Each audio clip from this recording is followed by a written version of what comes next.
Under. Yeah, or you can do the middle. See, yours came. Oh. Well, now let me just. I apologize, folks. You're all sitting out there waiting.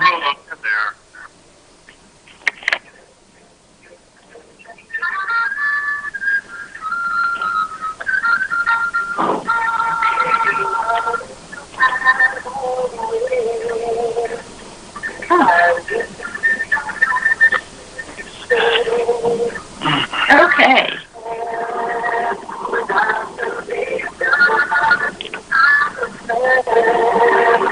If you folks would do me a favor and put yourself on mute. Thank you. I would like to welcome you all here, and I'd like to call to order the meeting of the Financial Planning and Supervision Commission for the City of Norwood. Okay. Mayor, you are in, correct? I am in now, yes. Okay, great. That was my fault. I apologize. I had y'all sitting in the lobby. I am now calling to order the meeting of the Financial Planning and Supervision Commission for the City of Norwood. I will call the roll. Mayor Schneider. Present. I'm here. Council President Miracle. Here. Mr. Schwartz. Present. Mr. Shepard is not here. Ms. Longnecker. Present. Okay. And Ms. Hanrahan, present.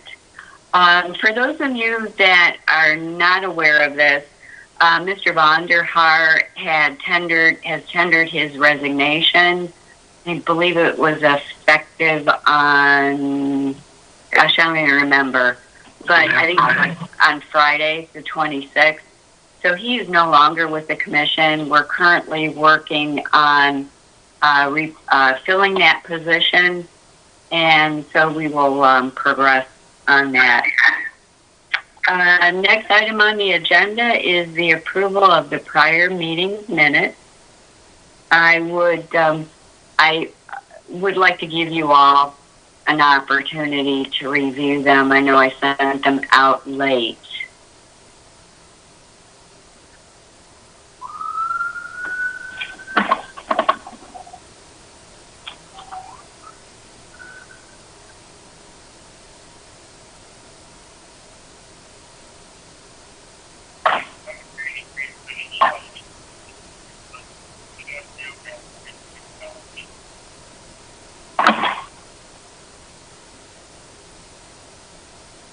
You've been muted.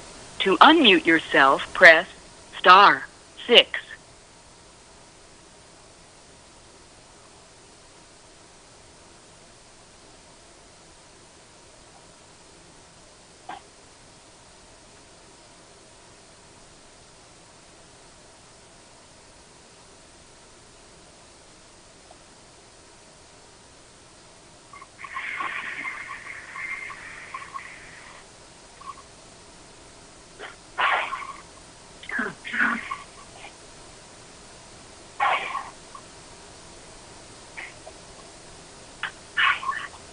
Good morning, Mr. Shepherd. I will reflect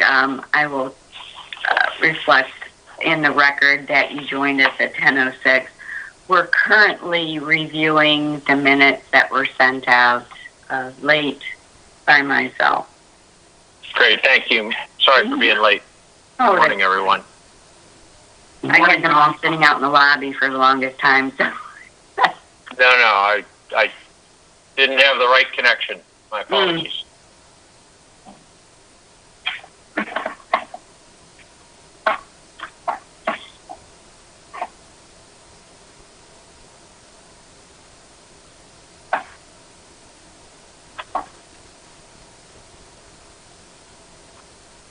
Dale, the town, can you tell me who you're with? I'm taking notes here. I put together the minutes, so I'm with you. What's your position, Dale? And I represent the commission, Mayor. Okay, thank you.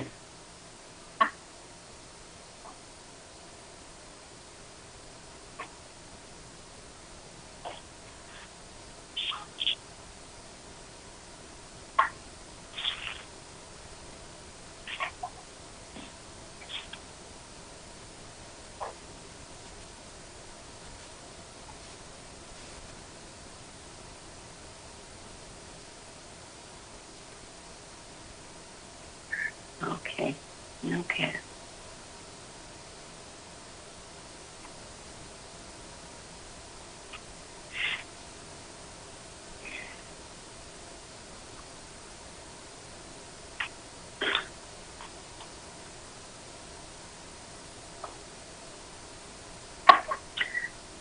Does anyone have any amendments to the minutes?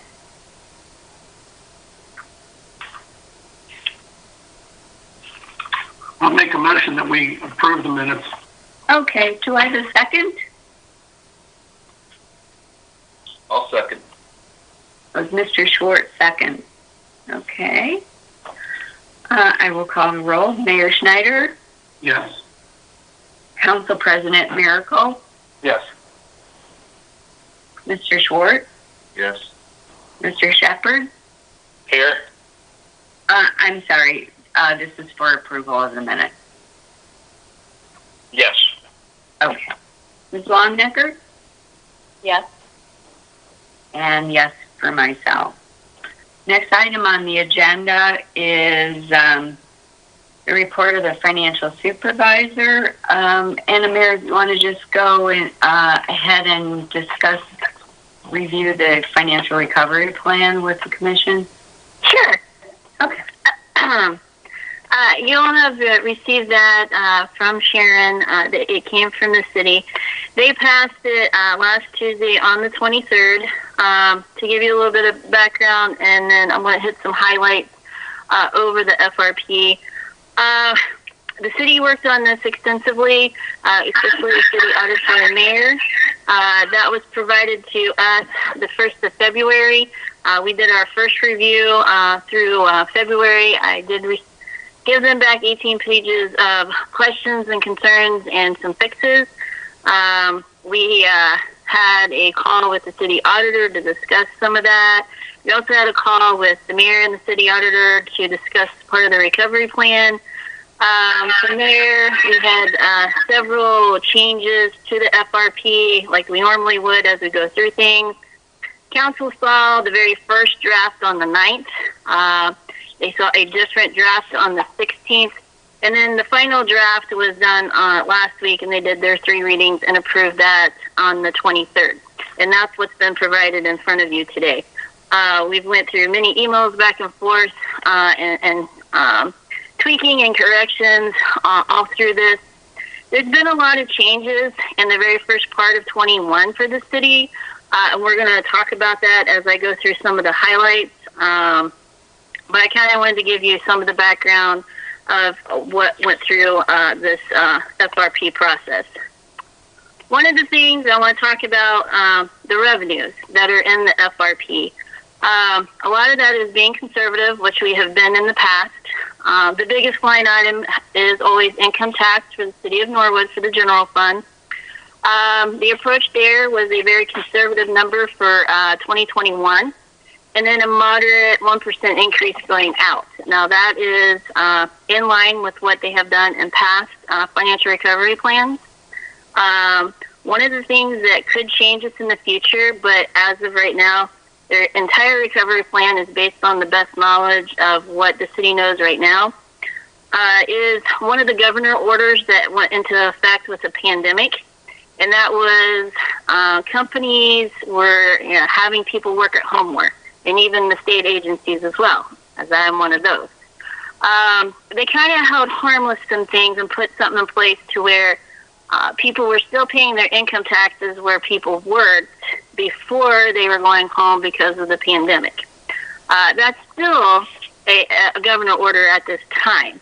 If that were to be rescinded, I think it's either 60 or 90 days afterwards, I forget the timing, after he rescinds it, it would go into action that they would no longer have to pay if they were working from home. They would pay where their new location is and where they're based. That would definitely have a huge impact not only on the city of Norwood, that would also have an impact on most municipalities throughout the state of Ohio. We did ask for information on that and some estimates. That is not in the plan for now. What's in the plan is with the governor's order in place, and we just don't know timing of when that potentially could go away. The other side of that, though, would be there would be a change to expenditures. The city does have incentive plans with 3 companies, and that in the plans, they have to have so much employees and payroll come through the city, and then they would get monies back. If this order would go away, there's one big one that potentially would not then meet the incentive agreement, and therefore the city would not have that payment back, but they also wouldn't have the revenues coming in. So it would affect both sides. The revenue side would definitely be affected. If that were to go into play, then we would have to talk about an update to the recovery plan at that time. A couple of other things in the revenues. Last year and the very first of this year, a lot of entities received BWC rebates. The timing for the last one, you either got in December or January. If you read your assumptions within the FRP, you notice that the city of Norwood received over $900,000 in rebates in January. That is something they have been receiving, maybe not that much. They have been receiving rebates the last several years, but this is not money that is a for sure thing, and therefore not projected going past 2021 as we put in the amount that they actually received. Some other things that have occurred that affected 21 and going forward. As everybody knows, we've had the pandemic. There's been a lot of monies come from the federal government and other places. They're called the CARES Act monies to many entities. What that does is those monies received are not in the financial recovery plan. They are not general fund monies. They are in a special revenue fund and must be shown there because it's grant revenue. What did occur with these monies, they were allowed to take expenditures that they had because of the pandemic and stuff, and then reduce those in the funds that they first were occurred and move them to the CARES Act grant fund. That had a huge impact on the general fund, and a lot of that was personnel cost. And the two biggest departments would be police and fire, which would make sense. So when you look at 2020, within the financial recovery plan, you're actually going to see less than what was expected because they did have these CARES Act monies come in, and some of those expenditures are now being shown in a different grant fund, which is a special revenue fund. So 2020 is kind of like a blip year in that regard, and you have to keep that in mind when you're looking at comparisons, not only from the historical standpoint, but also going forward into the future. There is more monies coming. We do not know how much or didn't at the time of the recovery plan. Nothing was built in to reduce expenditures or put grant monies into the general fund due to more monies potentially coming from the government, the federal government. So that's another thing that needs to be kept in mind as we show back to the levels that need to be going in 21 throughout. One of the other things that is affecting expenditures, we had union contracts approved last year. Within those union contracts, and it's in the assumptions, there was a 2.5 base increase for all union employees. That it was for 2021. So there is a base increase showing there. For future years going out, it's only step increases. And then also there's also administrative positions showing increases in 21 as well. Also, they went through insurance rate changes for this year. They had them set for 2 years with the insurance company. In that negotiation, those rates went up 5.6%. However, with what they provided to people in choices, some of the choices changed by individuals. So even though there was an increase there, some chose lesser plans, and that definitely had an impact on expenditures for 21 and going out. Then also the employees are paying a percentage based upon the policies that they picked, which is either a 2 or a 5.5% payback by the employees. That, if you read the assumptions, these rates are set for the next 18 months, and then there's a projected increase for the next 18 months and also the next 18 months as well. And that's based upon information that they received from those that they work with on health insurance. The other big things that have occurred, dispatch citywide. That was abolished in the first part of this year. The city is now contracting with Hamilton County Dispatch, so you will see an increase in contractual services for them. And then you'll also see that personal services dwindles drastically in 21 in that department and then goes away as they work through the unions and abolishing that department. With that, we had 8 full-time personnel there. We had part-time positions as well within the city and within that dispatch.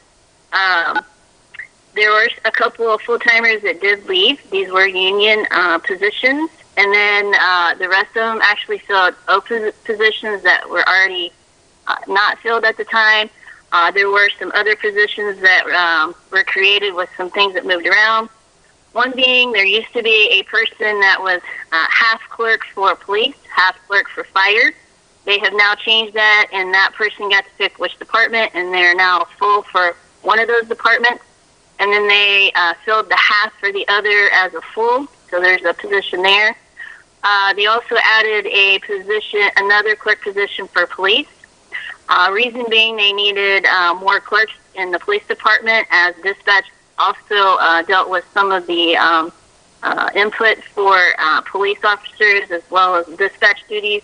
So when you get rid of that department and those services are still needed, you must put people in place to help out with that, and that's what they did. We have a new department. It's called NORCOM, and the mayor can speak to that if you have questions on that. That provided 2 full-time positions. We have some administrative positions also included as additions. Some were not filled last year that were potentially supposed to be. Economic development would be one, and a couple others.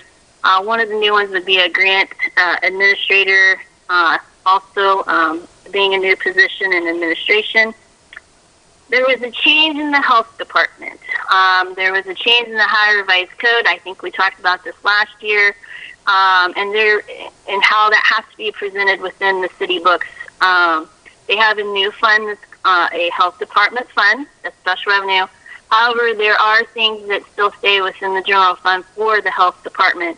But what they did there is we used to have 3 departments showing under the general fund, and now everything is combined into one. So you'll see on there that you'll have historical information for the last 3 years for those, all 3 of them, but now what was in the general fund is consolidated into one. That's another big change for this year. If you looked at the recovery plan, and I believe it's pages 22 of the PDF and 23 of the PDF, if you have it up. If not, I can share it if necessary. You can see that there, we ended the year with a $6.4 million balance for the general fund for the city. And then you see major decreases throughout. A lot of the other stuff I didn't talk about is capital that was really needed in 2020 and planned. Just couldn't happen with the pandemic. A lot of stuff had to be pushed back. So we expected to see more of the capital expenditures in the 21 and 22 to catch up on stuff that they could not get done that were planned. The other thing is you'll see that the balances will decrease the next 5 years with expenditures with an expected balance of $1.6 million in the 5th year. On the page 23 of the PDF, you will also see after action plans that in that 5th year it actually increased. It'll be around 3.5 estimated. And then for the last 2, basically, there was a lot of things planned in 2020 that could not happen, that had to be pushed starting in 2021. And then they're working to do road improvements, which we've talked many times on the needs of that within the city. Any questions?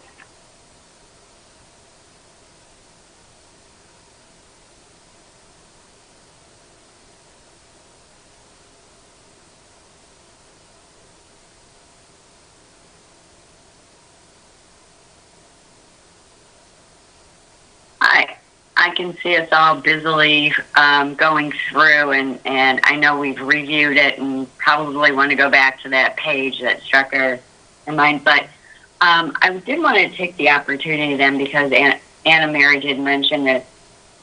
Mayor, could you talk to us a little bit about NORCOM? That's the new department. Sure. Anna Mary, will you, since I'm trying to take notes so that we can get the minutes together, will you send me just the bullets on what you went over? I think I've got most of it, but it'd be nice to have just some bullets so that I can add it to the minutes for the future. Sure. I'm not that quick with shorthand stuff. But yeah, talking about NORCOM. NORCOM is the city's communication center. So much like other communities, we'll have a 311 operation. We took 2 of our dispatchers, and our dispatchers were doing this in the past. They were doing emergency dispatch and non-emergency dispatch, but they had a lot of other responsibilities. So one of their responsibilities now is sort of the general information and working with people, working with community members to make sure they're going to the right place. Prior to my taking over as mayor, you basically called the city and you went in onto the tree and tried to figure out whether you needed to talk to the auditor's office or treasurer's office, and nobody ever really talked to you when you called City Hall unless you went to one of those offices, and then they would direct it, or you might need to talk to somebody in economic development or in the building department, and you ended up going to the auditor's office, and then they would maybe forward you on to the right office, or they'd send you over to the treasurer's office because you weren't clear in what you were trying to accomplish. So NORCOM is a centralized point for communicating with community members and business members. They are also administering our constant contact We're administering our Facebook page. They are our mail. Our mail department, mail, City Hall and City Mail was all going through the Water Department office, which was not the best place for it. So they're taking care of that, and you wouldn't think that mail is that important. The mail room's that important, but it of course is, and we all know how important USPS is and the services they provide. So they're taking care of that. They're also taking on some responsibilities with even some of the stuff that Jen has the administration working on, like the inventory and inventory control stuff. They're getting involved in that. They also will be involved in the emergency operations plan as we are updating the operations plan that hasn't been updated in a few years. They're involved in that. And the nice part about that is that we moved 2 of our dispatchers into NORCOM. So these are technically savvy guys. They're also people that are knowledgeable about how Hamilton County's communication center works. And so they bring some specialized, some expertise to the table for us. And that's what NORCOM is really doing. In my opinion, it's critically needed. The communication part of the city is critically needed and where we've stumbled around a lot. So that's NORCOM. Any questions on that and how we're doing it? The operation basically runs from 7 o'clock in the morning until 8 o'clock at night. You can call in and you talk to a live person and they get you answers and try to get you going in the right direction. Sounds like a great idea. In essence, can I touch base, because NORCOM was a part of shutting down our dispatch operations, which is cost savings, but it does redistribute some of the work that's done. The dispatchers were leaned on a lot for warrants, and they were doing a lot of work that police officers in this day and age with an MDC, with a computer sitting in their car, in their cruiser, in a normal situation, a police officer would enter all that information directly into the computer while it's taking place. After a traffic stop, they would enter all the information. Norwood's ran it a little bit different, so there were times where a police officer would just basically come back and throw a piece of paper on the desk for the dispatcher, and the dispatcher would be required to put all that stuff in. So our police officers are expected to do more police work and really finish up, instead of saying, well, that report wasn't completed right, and they point their fingers at somebody else. They're held responsible for the work that they do. Also, with the change in dispatch, our fire department, with scalability, and the fire department has quite a bit more resources to draw on with that. We are now connected to the county, and we're connected in a way that makes our mutual aid runs much better and smoother and provides, quite frankly, a higher level of service that we couldn't get before, and it all has to do with communications.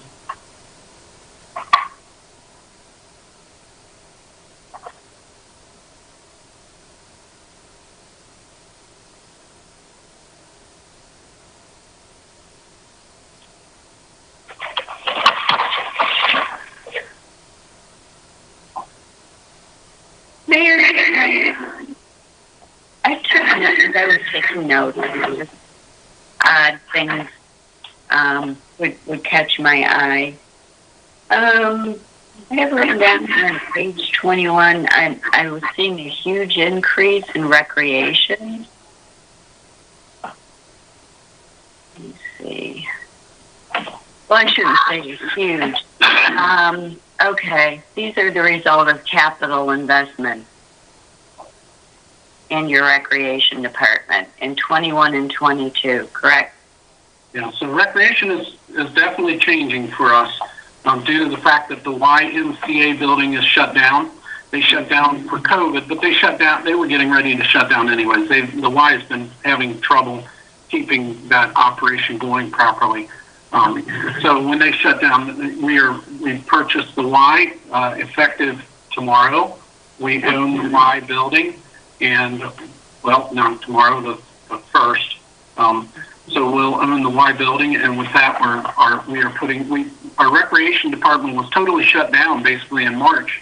Our part-time recreation director that had been doing it for a few years, really with a shoestring budget, due to the city's financial situation, was let go. There was another person that was working there as sort of the office manager, as a seasonal person, and she was let go. The only real recreation program that we ran last year was when we opened up the swim pool, and we did that with a contract employee as a manager, and then with our part-time people, with our lifeguards, our seasonal lifeguards. So we really didn't run recreation at all last year. Now we have an opportunity, and we have a group. There's the mayor's task force that was put together. It's 10 community members that are put together and bringing ideas and formulating plans. We just secured our new recreation director, who is a person who has a master's in sports management, bachelor's in recreation, and all sorts of different certifications. He's a 10-year employee of Hamilton County. So we're bringing him on here in the next week, 2 weeks, and then we're sort of rebooting recreation, and we're also going to open up our new recreation building, new to us recreation building. So that's where you're seeing some funding changes. It is not, I'd love to say that the Y had a fully functional ADA compliant building here in Norwood, but they didn't. We have some improvements that we need to make to get it up to city, to municipal standards, and that's where you're seeing some of that funding in there. Okay.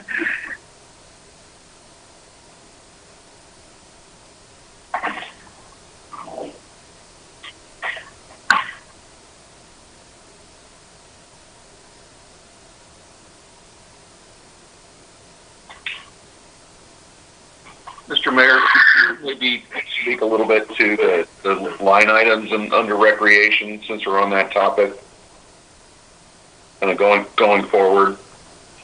Yeah. What page are you on, Brad? 19. Okay.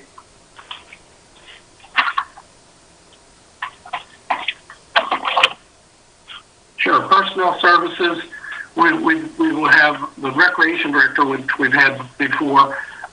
We also look at having a program manager, and the Y and a couple of different organizations have talked about running day camps out of there. There's also the possibility of running a daycare out of that building, and then opening it up to all sorts of different programs that we've ran in the city before. Zumba, Taekwondo, dance classes, art classes, all of those different things. So that's what that program manager would be working on.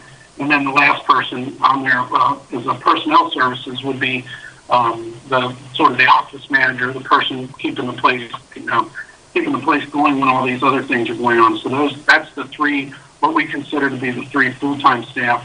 And then there are seasonal people involved in there. I think we put in for 20 different seasonal positions, and those are lifeguards and most of the instructors would be more contractor seasonal type employees.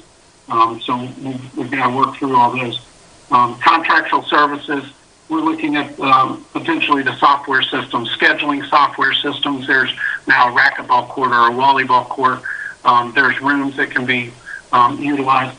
The recreation department also manages the rental of all of our parks. So we have 14 different parks in the city of Norwood, and some of them are rented out at times. Lower Millcrest has a large picnic shelter.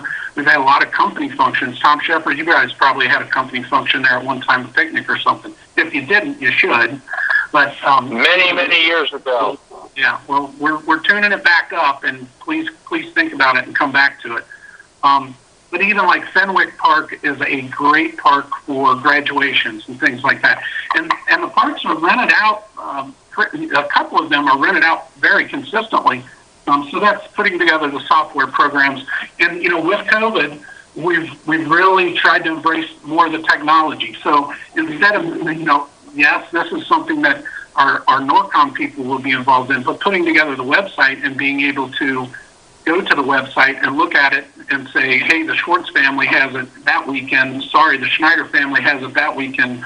The Thomas family's getting it for this graduation party, and being able to see it and do that. So that's software systems, and then other contractual things there. That also includes the management of the pool that didn't happen last year that you're outsourcing to. That's the biggest part of contractual. Yeah, we had talked about contracting out. I don't know that we'll do that. It is something that we looked at last year is having like Cincinnati Pool Management, or there's a couple of different ones that'll manage pools like the municipal that we have. But we're not sure if we'll go down that route. So we carried a lot of that money stayed in there. And it's, we definitely look at it as it only gets spent if it's necessary. And I'm not, right now we've got lifeguard training coming up on the 9th, and that's a 3-day lifeguard training that's being put on. We've got lifeguards that worked last year that have already put applications in. We've got a manager that worked, and this is the Olympic size. This is the big waterworks pool there on Harris. That's the big pool that is used the most. But with the Y building, we now have a smaller pool, and there's an indoor pool, indoor swimming pool. So hopefully we can keep aquatics going year-round now, which will make a lot of people happy. So there's a lot of different challenges with that contractual part. Materials and supplies, capital project, both of those materials and supplies and fixed expenses are sort of nothing compared to capital. And then capital is looking at some ADA compliance issues that we need to address, and pumps, pool pumps, and different things that we're just not exactly sure of. But we've got to get in there, and we need the funding in place to make sure that when we run into a challenge, we've got the funds to take care of it. The capital breakdown is on page 6 of the attachment A.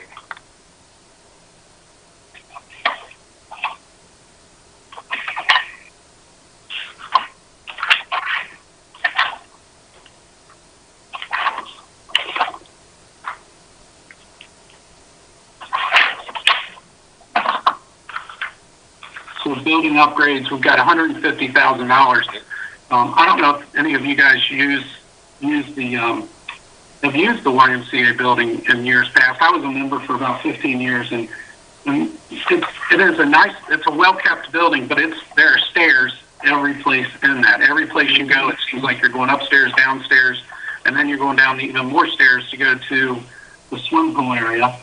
So we've got to look at some upgrades and different things, and then inside pool maintenance and upgrades, and then technology upgrades and recreation to be named. We're sort of trying to figure out what has to be done.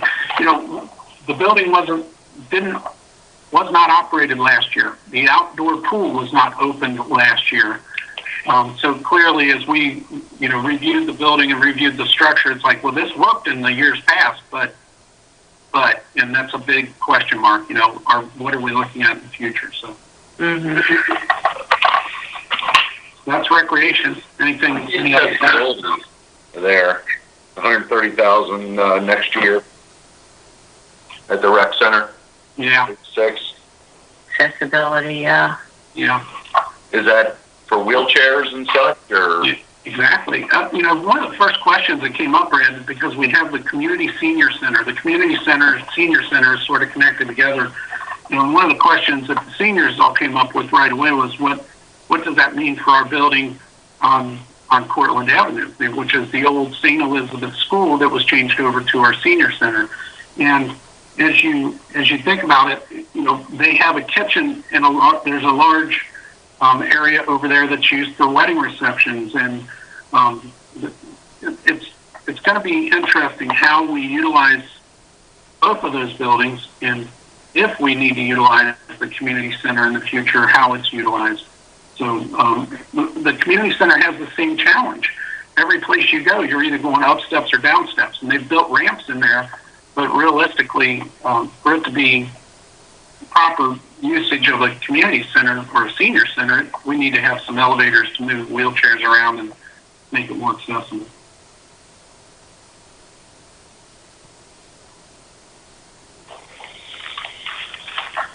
Are we going to do, just last point on recreation, I know we're probably putting in a lot more than we're getting back as far as fees or what have you. Are we going to do some type of assessment of our investment, I guess, in recreation in the next year or two to say, well, we kind of put in this, and this was the revenue we got back, and then this is kind of the economic impact of our investment? Yeah, it's interesting as you say that, because as with the mayor's task force, with the team that we put together, we discussed that. We're discussing fee structures, non-resident, and then basically a fee structure for businesses, for people that work in the city that maybe don't live in the city, being able to utilize the fitness area or utilize the buildings.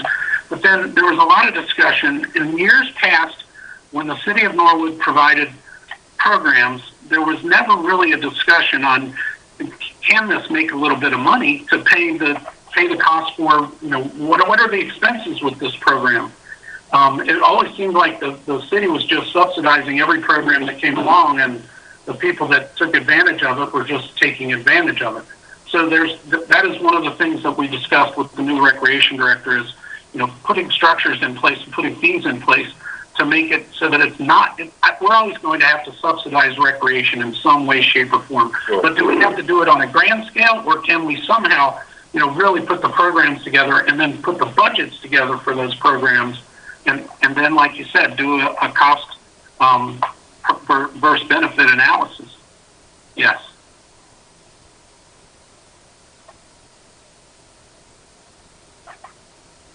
Mr. Schwartz, that was along the lines of the question I was going to ask as well, and it may be something after they review their investment. It might lead them to maybe a graduated scale of fees, depending on income. Who knows? But yeah, I'm not aware of too many, if any, actually, recreation centers that are self-supporting. No, I'm aware of that. I guess I want to avoid having somebody getting a $3 season pass or something like that, where they're getting a summer's worth of benefit, and I mean they'd be willing to pay $25 or whatever just to help the cause. Because these are, it's $1 million, the next 2 years, and then 2/3 of $1 million the next 3 years. So it's not small dollars we're spending. And I understand we got to do it for the community, but I just want to make sure that, those are some huge increases, and the programs sound great. I just trying to find some balance there. There was a lot of discussion with the task force on that, like you said, the balance. And they say, well, you can go over and get a $10 membership to LA Fitness or to Crunch Fitness or $10 a month. We got to be able to compete with them. I was like, no, we don't. Absolutely not. We're not. That is not what our recreation department should be competing with. So, we look at it and say, how much does it cost for a seasonal membership to Waterworks Pool? And, that's, now we're going to add so many more benefits to it. So, but we do have to be realistic that this is not Indian Hill. This isn't Evendale or Blue Ash. So we've got to recognize those things. And this crew, the group that I put together, the 10 people, they come from all segments of our city and understand the requirements there. And the new recreation director has a good understanding of that and the balance. So it's going to be interesting over the next few months on what that team comes up with and then where we go from there. So. Very good. Very good.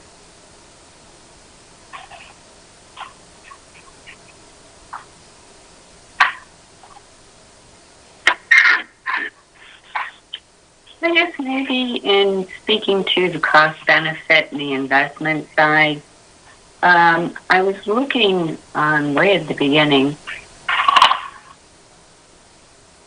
and I don't know if this is something, I'm going to have to check here. Page 5, the license plate readers, parking meters, are these new additions for revenue and also, I would imagine, accessibility to businesses?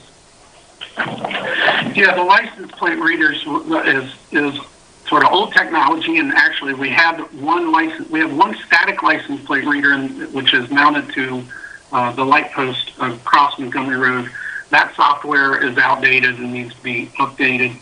That's the static one. And then there's a license plate reader that goes on a vehicle, on one of the police cruisers. So with a license plate reader like that, they can basically just drive down the street and it's reading license plates, bringing up that information and you can see expired plates or a car that has warrants on it and different things like that. So that is new software. It's old technology, and we've had it before, but it's new software that we need to get and to put that back into place.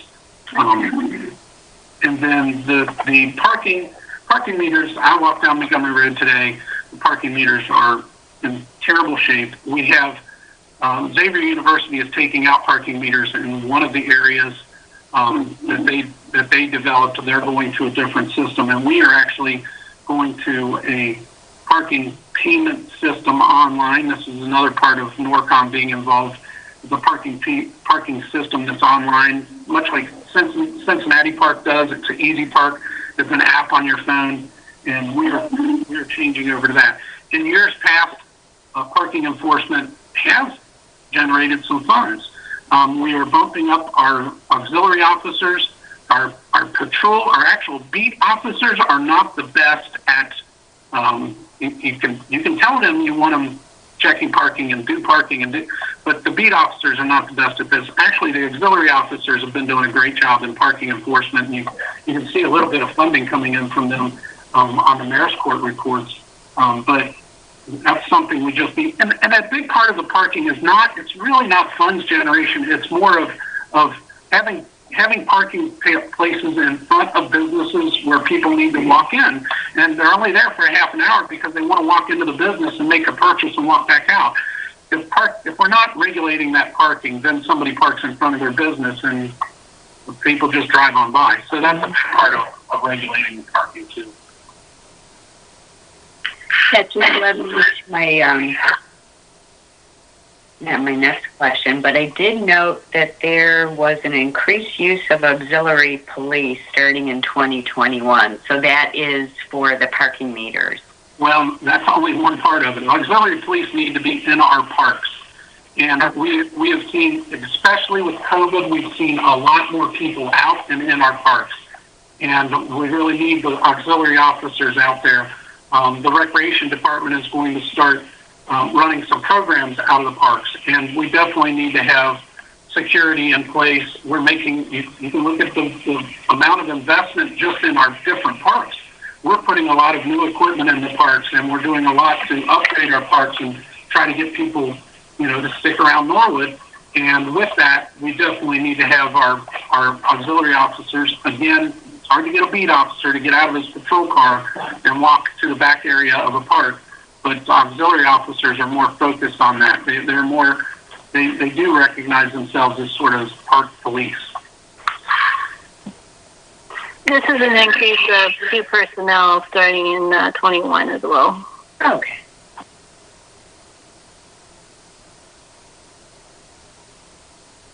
What's the difference, Mayor, between an auxiliary police and a beat cop? Is it years of experience? Is it... No, arrest powers.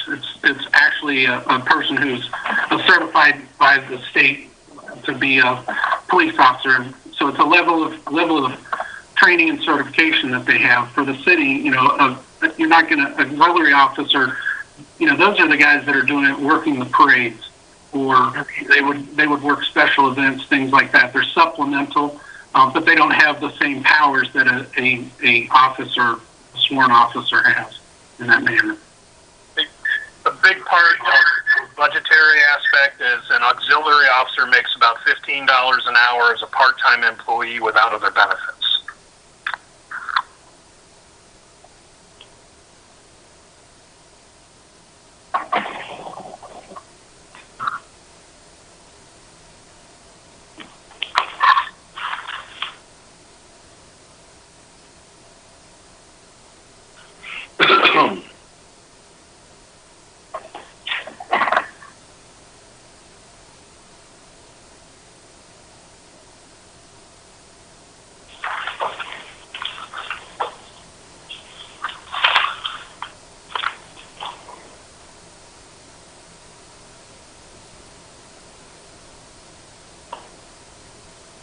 I have kind of a general question, and maybe Anna Mary already spoke to this, and I was falling behind there a little bit.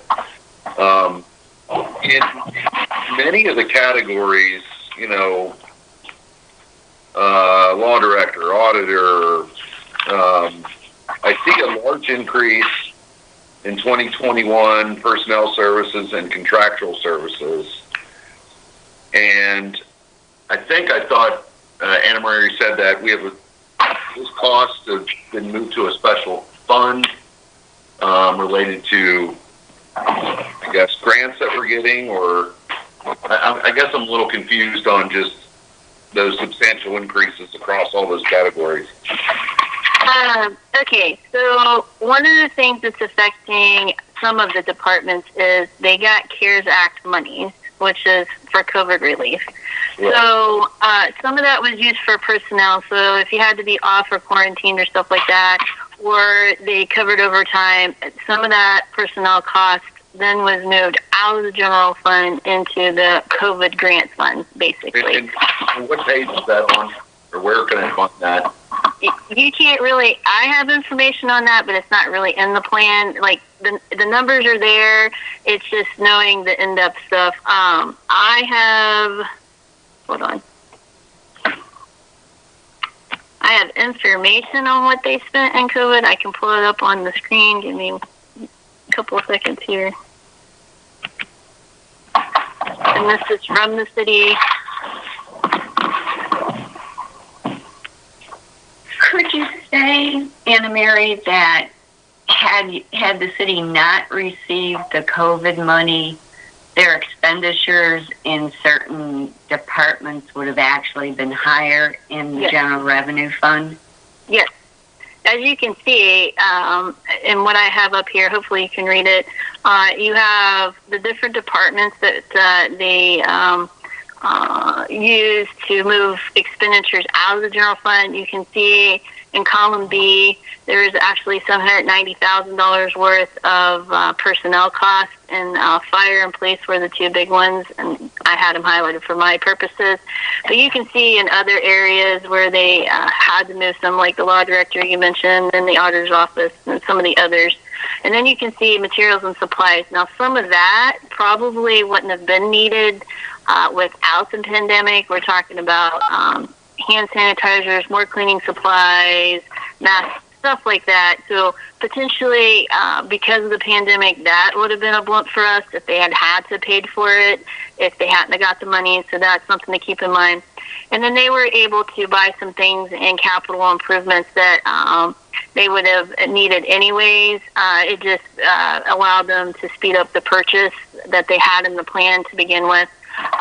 So definitely in the personnel area, I would say you're going to see that the expenditures in 20 are definitely lower because of that, because they were able to offset it with grant monies that would not be there going forward as far as we know right now. So that's something to keep in mind. The other thing, Mr. Schwartz, was there is a base increase that happened in all the unions of 2.5% in 21. And then some administrative positions are expected to get either 2 to 5 to 10% increases for 21, and that would affect going forward. Also, the insurance rates change, plus then people can change what they took, so that could either go up or down, and the insurance rates also increased. Some of the other increases to contractual stuff would go back to the capital plan, because it doesn't just hit capital outlay, it hits some of the contractual lines as well. So they weren't able to do some of those, and they're kind of speeding up the needs and what they need in 21 and 22 in those areas. And then just re-looking at service needs that they have for the city that the mayor has talked about, and putting different positions together to make the services better. Does that help answer that? Yeah, I guess, and thank you for that. I guess I understand to a certain extent, but when I look at 2020 actual and say those are lower than maybe they would have been, I see, 50%, 40% increases in 2021 forecast, and then that being carried out all the way through 25. Like, so when let's see. Yeah. Yeah, so one thing, if you're looking at the law department, is they had a split person there that was being paid out of two different keys, out of public lands and buildings and the law department. But that's a union position. That's a full-time position. And so we actually funded a full-time person when in 2020 it was only paying 30% of that individual's salary. So you're actually adding the person back that the union contracts require us to in the law department. That's why there's a big jump there. Is that personal or contractual? That's personnel. Contractual, you'll see a bump there because we are going to be negotiating the contracts with all of the unions this year. And so we had to see a bump in the contractual fees related to the outside legal fees. Correct. And that's gonna carry on for the next 5 years? No, there's a bump in 21 and 22, but then it decreases if you look at that department. Yeah. Okay, so it should be in that 135 is kind of the normalized. All right, because then I see, in the auditor, I see that going up 60 and then 40, and then treasurer, I see that going 29 to 74 and then to 93. Treasurer's office has had an open position where they've not hired somebody for the past several years.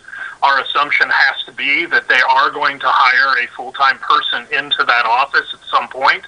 So we fund that office having a higher staffing than what it currently has. They've also had a big turnover of personnel there.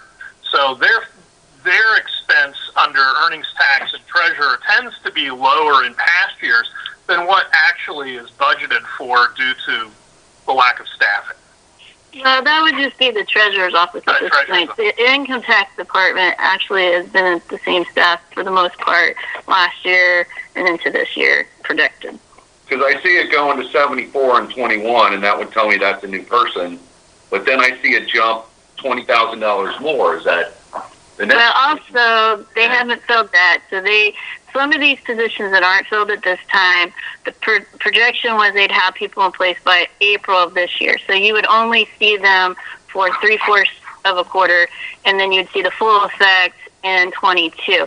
So that would be the other piece that you would have to know going forward. And I only hit the highlights earlier, but you have questions on any of the departments, we can answer those. Well, it just seems to be the trend in many of these, service director, building department, in the contractual and the personal, they've all gone up, and then they all have increases after going up in 21. And, police, I see the, personal services for police, you mentioned a 2.5% increase, and then I guess that brings it to 5.8 million, but then we're going to 6.3, and then ultimately 6.5. You have to add in the amount from the COVID money that was on the other screen to what your 2020 base is, and then add 2.5% to that, and then add in the step increases for all the officers, which are built-in raises as they move up in their positions, and then also add in the increase to the health insurance. Now, for the service director that you talked about, there is a new position to be hired in 21, which is a grant administrator, which would be a huge jump, which would start in April, and then again, a full effect the following year. And then under the building department, under the assumptions also, it talks about hiring a building commissioner in 21. And again, you would only see that hiring expense from April on, and then the full effect in 22. So that would be some of the reasons why in those departments. Okay. It just seems like a lot of money is, 2.5% increases and then step increases, which I know, I've seen the payroll list for some of these people, and it's awfully high. So to see it go up in every category and then stay up is a little disconcerting. But if that's what we negotiated, I guess, and that's what we get, I guess you get what you negotiate. But I don't know. It just seems, I don't know if I'm the only one. It just seems like it's big chunks of money in all categories.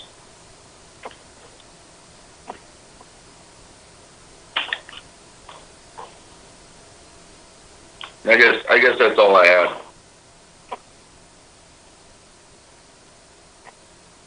Well, actually, the health administration, did we speak to that? The health administration, kind of, because the health department has changed in how we do things. So there is a special revenue fund now that has to deal with what is really the health department. But those that are under the union are now just all showing under health administration instead of being split between health medical services and health environment. It's just now, those two are now all under health administration. Okay, so the dollars really didn't go up that much. It's just moving around. Yes, for those. Yeah. And then the non-departmental retiree benefit program, I know that's recurring. What is that covering? That is a cash payout that's made once a year to the people who used to be covered by the city's self-insured Millennial Health Plan, which is a very specific group of retirees and some other individuals. It was getting very expensive for us to self-fund an insurance plan that was supposed to be a third-tier plan after Medicare and the state's programs. When we found out the state was cutting their programs, and then our third tier would become second tier and would cost us millions of dollars, we negotiated with that group of retirees a cash payout of $3,500 per person in that specific group per year. And that is not an insurance plan. They can buy insurance or they can buy a boat. Doesn't matter. So the pool of individuals that get that money just through the natural attrition of life decreases every year. And some question, why are we obligated to pay them? I mean, based on an ordinance passed by City Council, at any time a new City Council can pass an ordinance abolishing this program. But that takes a lot of political will. It took a lot of effort just to get it down to what we have here. Yeah, and I know that, you know, the C9 and all that stuff. I mean, that's what this replaces. Yep. Yeah, it still sounds like a free ride for the people involved. We are of the same mind. Well, maybe our city council can get working on applying some pressure to that.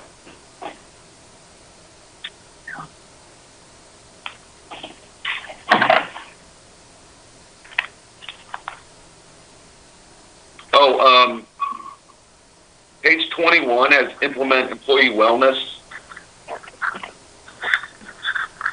209,000. Mm-hmm. What's that entail? So there's a wellness program with our health insurance company that if the majority of the employees are involved in the wellness plan, we will get a rebate of, I think it's the equivalent of 1 month's premium. And so being in that program and pushing the employees to be in the wellness program will hopefully get us a rebate from our health insurance. That is a below-the-line item, though. It is not within the plan itself. It's something that we're working towards. Everything. We're doing wellness checks constantly. We've got employees coming in and getting on the computers and signing up for wellness, and we have emails that are going out, much like every other business does to try to control their benefits. We started that last year, and we continue our efforts, and we plan on hitting a couple of thresholds and trying to take advantage of some of the rebates that can be put in place if we're fostering and promoting, health. Right. Most of our employees are less expensive employees from the health insurance viewpoint.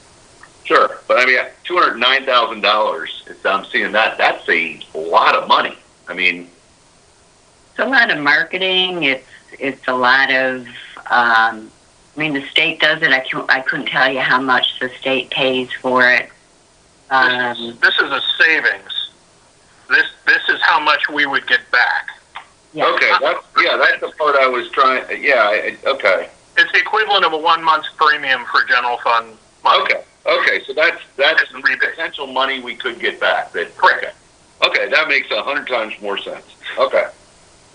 Yeah, so Yeah. I'm all about wellness, but I know the insurance companies provide a lot of those tools for you. You know, logging in, and they pay you gift cards, and they do all that stuff. So I figured that they would. I know sometimes the company has to agree to pay those items to the employees, where it looks like the insurance company is, but actually the company sponsors that. But okay, yeah, I got you. So everything that's on page 21, which is below the line outside the plan, these are items that the city is working towards that will have savings the equivalent to what you see on that page, which is why, as they're instituted, the ending cash plan after all items is higher here than it is on page 20, which is the end of the actual plan.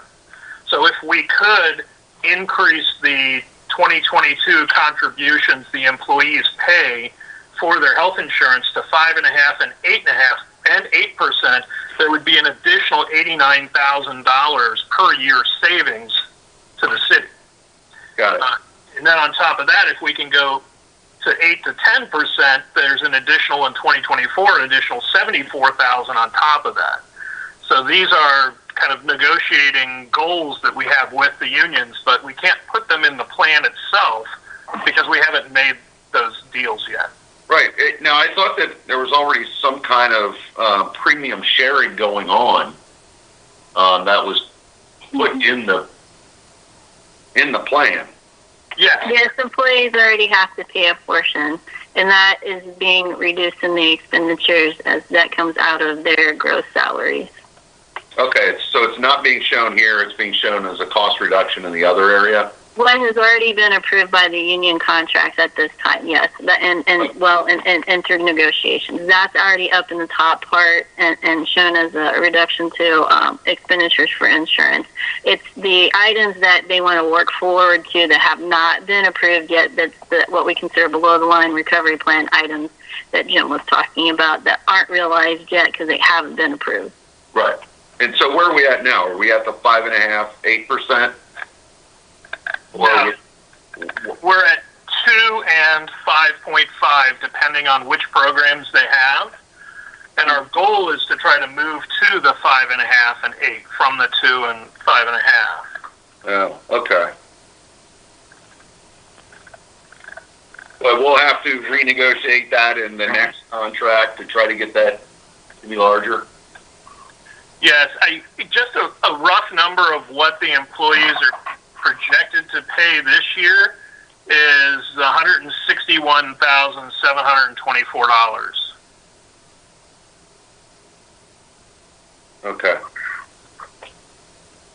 All right. Good deal. That's a good start. I have a real broad question, so to speak. I am on, depending on how you look at it, it's either printed page 20 and 21, or the PDF, it's 22 and 23. But anyway, I'm looking at printed page 20, PDF 22. I'm looking at the very last line, which is the unencumbered fund balance deficit at the end of the year. In 2020, which is actual dollars, actual expenditures, the year is finished, I'm looking at a balance of almost $5 million. In 2025, that goes down to $1.6 million. You go to the next page, which is with the recovery items in, and should they, the plan items in, and should they all come to fruition, I'm going from a 7.2 million to a 3.5. So whether it's in the recovery, using the recovery plan items, whether it's that one or it's the one previously where nothing new is attempted, your cash balances in the general fund are decreasing at a significant rate. Now, what I would do, first thing is say, well, one of the biggest expenses for government, period, local, state, whatever, is people. So I looked to see if you were adding people. You are, but not that many to indicate that that's where it's going. But you've also said that the cost of your employees that you currently have are increasing given steps and the projected percentage increases. The only other, which, I don't know that you have too much wiggle room in that respect. I would just like the city's mayor, president of council to kind of discuss with us if, given what Anna Mary said about the potential with the income tax changes that may that if people continue to work virtually, they may not be working in Norwood, which would mean a decrease in your income tax, coupled with your naturally occurring increases in payroll. I just kind of wondered if you had any contingency plans in that you were thinking about to implement. You did so well. I mean, looking at the last page, you started out the actual 2018 at 1.6 million. I'd hate for you to have to go back to about that same 1.6 million in 2025. Mayor? Any comments or anything you can contribute to that? Is that Ken saying, Mayor, go ahead and go first? Is that what that was, Ken? That was Jim saying, can I address any of this since we constructed the plan together? And No, this is not, I don't think this is a question for the auditor, although you can jump in after I'm finished, Jim, sure. It's interesting as you talk about the city and where the city was when I took over and where the city is now as the mayor. We were in a position where we had to really scrape money together for many, many years. And we had an administration that ran on a shoestring, an absolute shoestring budget. And they did a good job at keeping the city operating. But when you look at the carryover from, and the sort of the drawdown of the carryover money, the first thing I think is, well, if you're going to run the place for 10 years on a shoestring budget, there's a lot of deferred maintenance. There's a lot of work that needs to be done to get the city back in shape.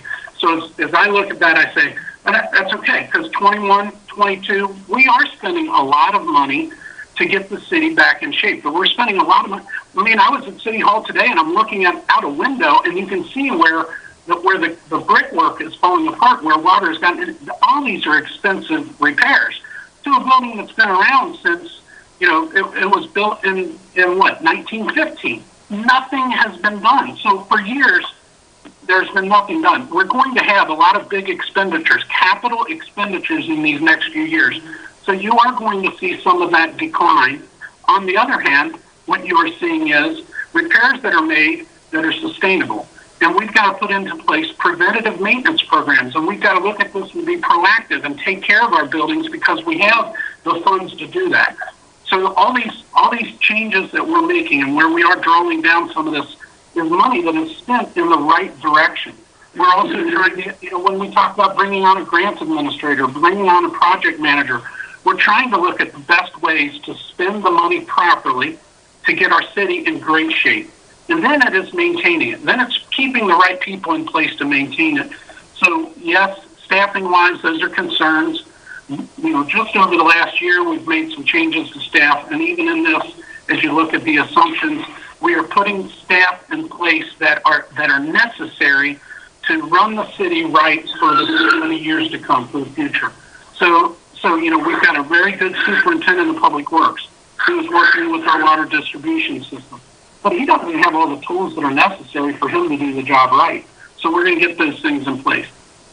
When it comes to negotiating, Brad pointed out very clearly, some of the things that are, and Jim pointed out, below the line, things that need to happen.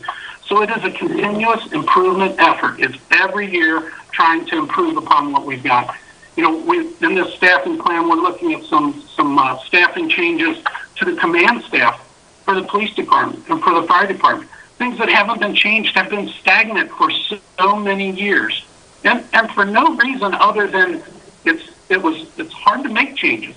It's been very hard to make some of these changes, but we have very progressive leadership in the city right now. And when I say that, I'm not just talking about myself and the auditor. I'm talking about both of our chiefs. Both of our chiefs are very willing to listen and work and try to make their organization better. And they've got good people working under them that are welcome, that are open to ideas on how to do it better. So I think that's really the strength of what we've got going on right now. I recognize that you're seeing some of this go down. How do I address the potential, something that could happen that the state legislator could do to government funds?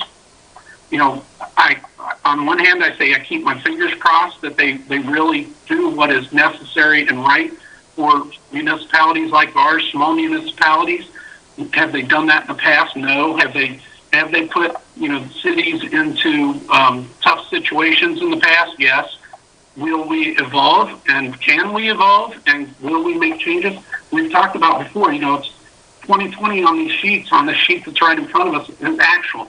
21, 22, the key numbers here are forecasted, and we've got to continue our plans and working the auditor's office. It's one of the things that I want to have in the city. We've got eGov going, we've got software systems going, and we've got good people that are becoming very knowledgeable about it, but we still need more that are watching the budget more closely, and we still need a budget person who's working with all the department heads so that we are efficient and we're effective and that we are watching all the pennies, nickels, and dimes, because that's where it really comes down to. So I don't know if that covers it in a nutshell, Sharon, but it is continuous improvement, and it's continuously looking at the staffing, and it's continuously looking at what's the best way to do it. And that the old saying of, well, we're going to continue to do it this way because we've always done it this way, it doesn't hold anything right now within the city of Norwood. We are looking at,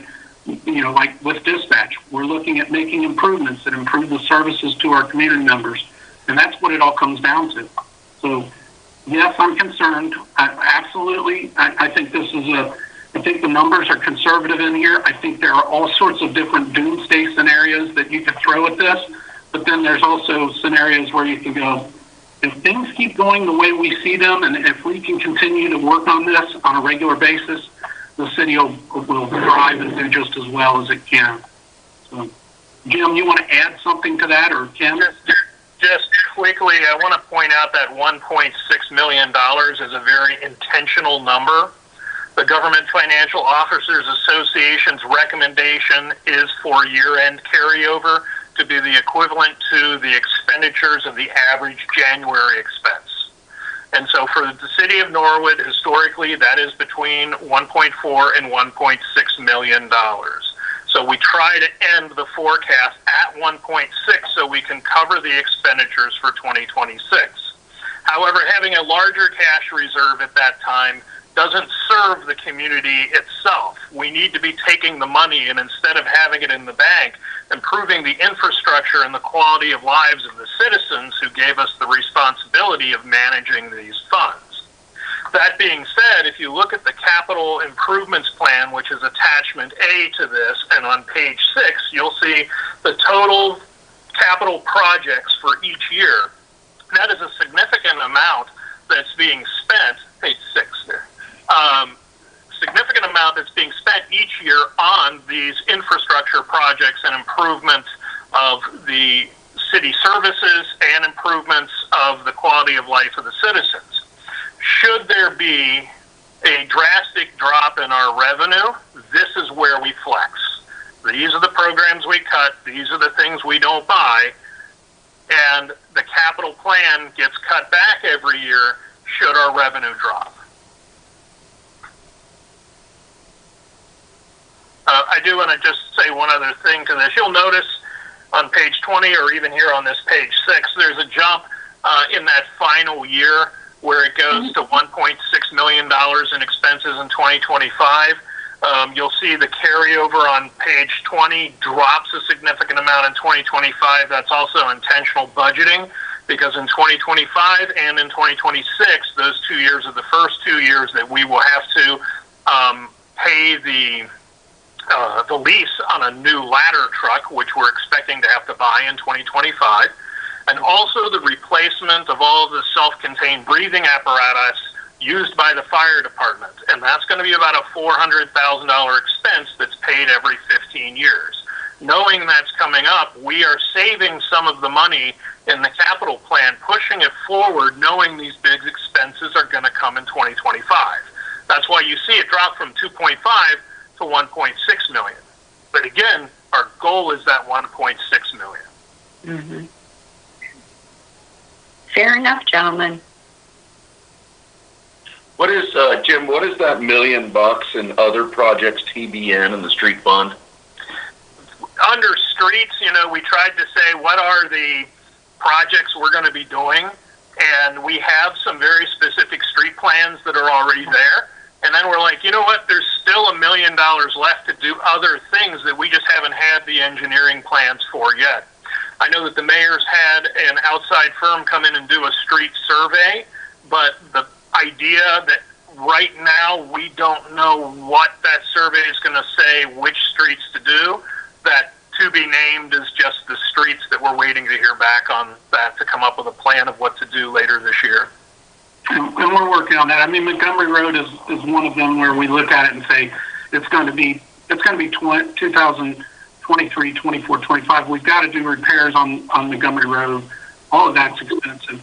We know that we have to do repairs on Kenilworth. There's repairs that need to be made on Forest Avenue in front of the Siemens facility.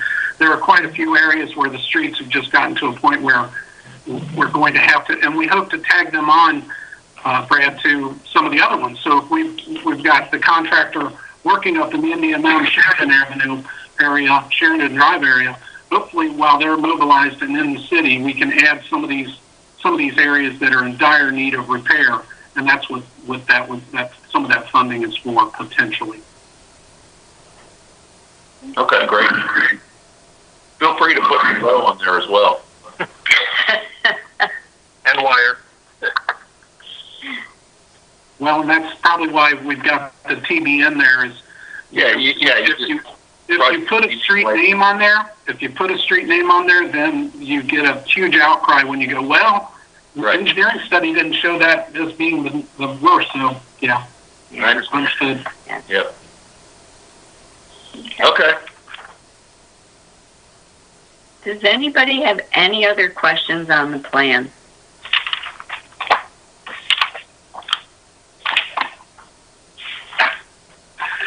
Oh, I do. General Fund Street Department, Elm Avenue Detention Relocation in 2022. Yeah, so I can talk to that. We've had, in Elm Avenue, we have an area where for years, probably 40 years, when there is a large event, meaning a 7-year or 10-year flood, which seems like we have every other year, there's a huge area that backs up, and then it floods out basically a row of homes, and it is where there was a creek at one time, so it's a natural lay of the land, but we're retaining water in an area, then when it overflows, it floods out these homes. We want to move that retention area by doing some plumbing work, stormwater plumbing work, and we've started the process of, we've got engineering drawings on it, and or an engineer's estimate that it came in at like 1.4. 20 years ago, we talked about doing this project, and it ended, and we actually even had some grant money in place, but we didn't have the matching funds at that time. So this potentially will be used for matching funds for that project, which eliminates a flooding problem in our area, in our city. Is that, I mean, I don't know, there's no easy way to say this, because they're talking about people's houses and lives, but is that a worthy investment? Absolutely. Absolutely. It has been a problem in that area for so long, and it's not just a few homes, and it is absolutely an emergency situation when that occurs, and it occurs more often than not. It seems like it's occurring more and more. This was a project that when MFD had their separation, remember years ago they had a program where they were trying to do stormwater separation. So we have combined sewers and we have combined flows where stormwater and sewer water is hitting the same stuff at times. And they said, well, we're going to make it so all the stormwater doesn't go into our... So they changed some stuff, and when that program went on, it really elevated the challenge with this area. So it's necessary, yes. Okay, thanks.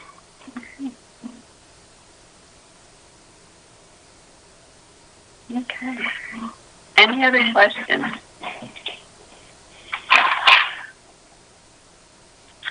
If there are no other questions, I would look for a motion to approve the plan as submitted. Sharon, this is Tom Shepard. I so move. Okay, Mr. Shepard moves. Do I have a second? I'll second. That's Mr. Miracle. Okay, I will take a roll call. Mayor Schneider. Yes. Yes. Yes. Council President Miracle. Yes. Yes. Mr. Schwartz. Approved. I'm sorry, I didn't hear that. Approved. Yes. Okay, sorry. Mr. Shepard. Yes. Yes. Ms. Longenecker. Yes. And Ms. Hanrahan approved. All right. Thank you so much. That was it was a lengthy but a very valuable discussion. I really do believe that. And Mary, do you have anything left in you? Would you like to go over the monthly financials? Yes. I'll be really brief with this. You guys received a packet with the monthly financials that have the cash position, revenues and expenditure report through the end of last year. And then you have a narrative on the bank reconciliation, which is really what I want to speak to right now. The city did go live with their new version of their software solution accounting system to a version that's called VIP. They had an antiquated system under SSI that had not been updated since the early 90s, probably. We kind of talked about this in the last commission meeting, that when you go to new software for accounting, there's always a learning curve. But when you go to such a massive change in the type from a very antiquated system to the newest and greatest, there's a huge learning curve. One of those things is getting everything closed out appropriately, how the system works with open items, as they call them, and making sure all the I's and T's are crossed and dotted and stuff. One of the issues that we've had is that we haven't been able to reconcile since October, which was on the old system. And our office has been on many phone calls, on Teams calls, once in person, to look at what some of the issues are. And actually, under this new system, we're trying to make what was a manual calculation for reconciliations an electronic version that's done within the system, which allows them to pull information from the bank, actually, and it matches up to the accounting system, and it takes care of some of the human error that can occur when you do stuff manually, which is great for them. We just haven't been able to, the city hasn't been able to finish November's. And one of the reasons is learning curve of the system. We've actually been on calls with the treasurer's office. We've been on calls with their software solutions people, who's the vendor. We've been on calls with the Secretary Auditor's office. And where we stand right now is the auditor's office has looked into some of the issues with the new system, and then now there's going to be a setup time for SSI to work with the auditor's office directly and go through those things and get them cleared the way that you have to within that system, and then go over what else is popping as part of what they tried to do in the reconciliation process. Once that is been cleared up and worked on with them, then it can come back to the treasurer's side of the department and work through the reconciliation. And it's good controls that the auditor's office is the bookkeeping, accounting side, and input side, where the treasurer's side is it looks at the treasurer balances and stuff, and he cannot go in and change anything or have controls within the accounting side of the world. That's a nice control balance that we really want. So right now, we're not reconciled since November, so we're 5 months out. We're really pushing and working with them to make sure this is the priority going forward. And I know that they have made it a priority to get these things fixed. So with that being said, there could be some items that have to change for 20 because of some reconciling issues that, A, it went through the bank and it should have been posted on the books and it wasn't. So there may be a potential of reopening 2020 and changing some of the information there. Based on some of the things that we talked about with SSI and they're seeing as one of the issues, it's probably going to be the expenditure side for now, that we could have some increases on the expense side of the world for 2020, plus also potentially in 21, which we haven't shown you reports for that, but I know council sees stuff financed. So that could also change for them as well. I don't think it's huge monies, but it definitely would change what has been presented to us. And if that occurs, we will definitely go over what those changes were and go forward from there. But that's the biggest thing I wanted to talk about. You can kind of look through and see where they ended for the year. We've talked about a lot of the stuff that impacted 2020 with COVID and other things. So that's all I have for now, unless there's questions. Do we have does it make sense to maybe set a deadline to have this fixed? We talked to SSI and I talked to both departments. The first deadline is really getting them together, the software solutions and the auditor's office to work through these things. I know that that's a timing issue right now for SSI. They have to report back to me on when those things are being done. And then I've told even SSI that I would help be pushing both the city and them to get this resolved because we don't want it to go out much further. Plus, if it's something that is just being done wrong because it's a learning curve, then it's affecting every month. So the sooner that we learn that and can implement that is only not much better for the city. So there's no hard deadline right now, but this is something we just talked to SSI in the auditor's office, and unless Jim knows of something I don't, that's supposed to be set up soon. I haven't seen a date yet. So the cash balance we show, I guess, at the end of 2020, I guess I'm seeing $7.2 million. Where is that number coming from, or what are we using for the 12/31/20 cash balance? What the system shows at this time is just unreconciled. Okay. But that's the best information that we have at this time. And from what they've been showing us, I don't think it's materially misstated at this time. Okay, so when we look at what our number is and what the bank's number is, do we know what the difference is?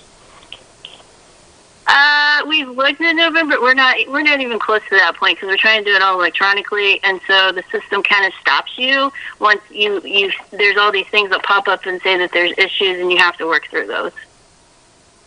Okay, but as far as just saying we have 7.2 million, the bank has X. I would think we'd want to just have some idea. Are we off 4 million? Are we off 30,000? I know we got to work through the process, but to know if it's materially significant or not might be something that we want to know. We've looked at the bank balances. I just can't tell you what it is overall at this time. And we're trying to get November and December fixed first. Okay, but is it $1 million? Is it $500,000? Is it $4 million? I don't have that in front of me to even come close to answering your question, to be honest with you. All right. Is that something that maybe we can get? I can talk with the treasurer's office and see where we are. Okay. So I think if we just take the bank balances, add them up, and say how close are we or how much we off. Yeah, but then you have to take outstanding checks into consideration, and that's the piece we can't finish. And then you have to look at deposits in transit, which we're really doing on there. So even if I did that, then all those other things come into play, and that's not finished either. So I can tell you what normally those are, but that would be out. I just know they had a whole list of issues of what's pending, and we went through those and looked at those on the screen with SSI. A lot of things are payroll related. So, and April was on that call with me as well. I can't answer you how much it's really out until they get into it. At this time, this is the best information that we have going forward. Okay. Thank you. My only question is, if we're dealing with numbers that aren't exactly correct, why are we making major decisions about all this?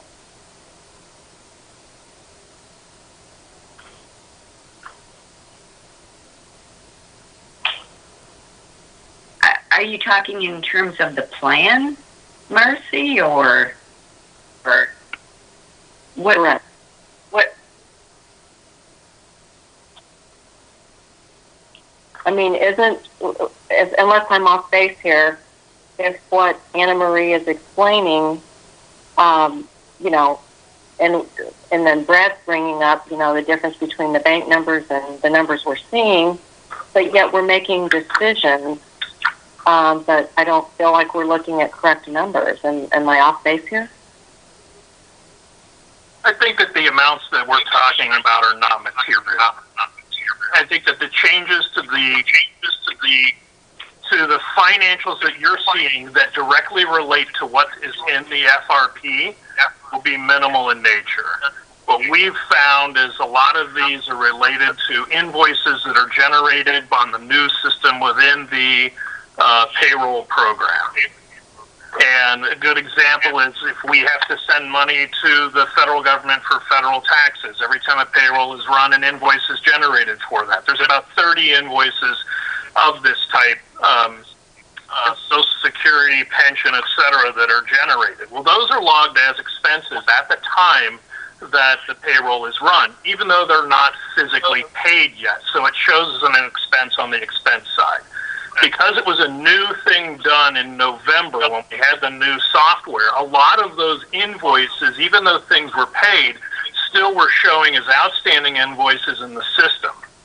Marcus Patterson, the deputy auditor, went through each one of these invoices and closed them out.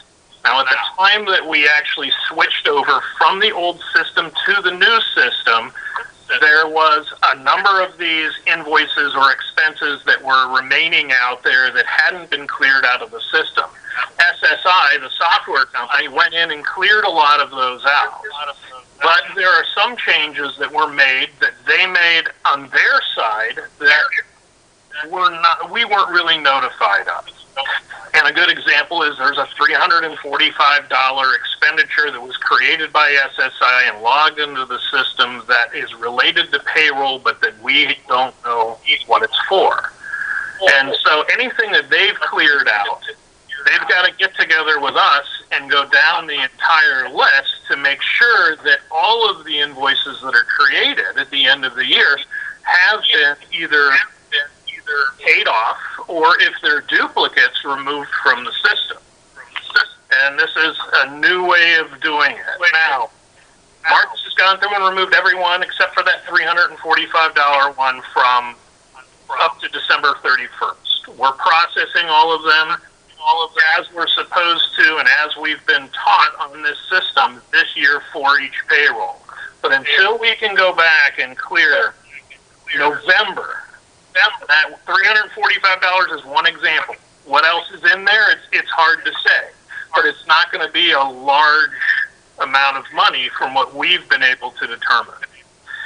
They've got to go back and make this work within the system so that it can automatically balance with the treasurer's office and automatically balance with the bank. This used to be done by hand.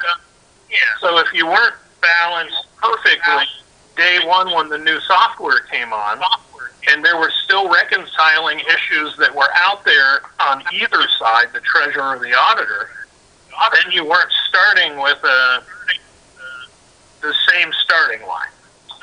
And so we need to go back and work with the software company and find out what are the things that were changed when they imported the old software into the new software. Were we balanced day one? And what was done, what was November and December? And make sure that we start balancing first of November and then each month moving forward. And well, okay, hold on, Jim, though. Hold on. Really, the issue right now is I went through, and we've got October reconciled with some reconciling issues. And I get your point on the beginning balance reconciliation. However, the items that are in question are November items and going forward in December.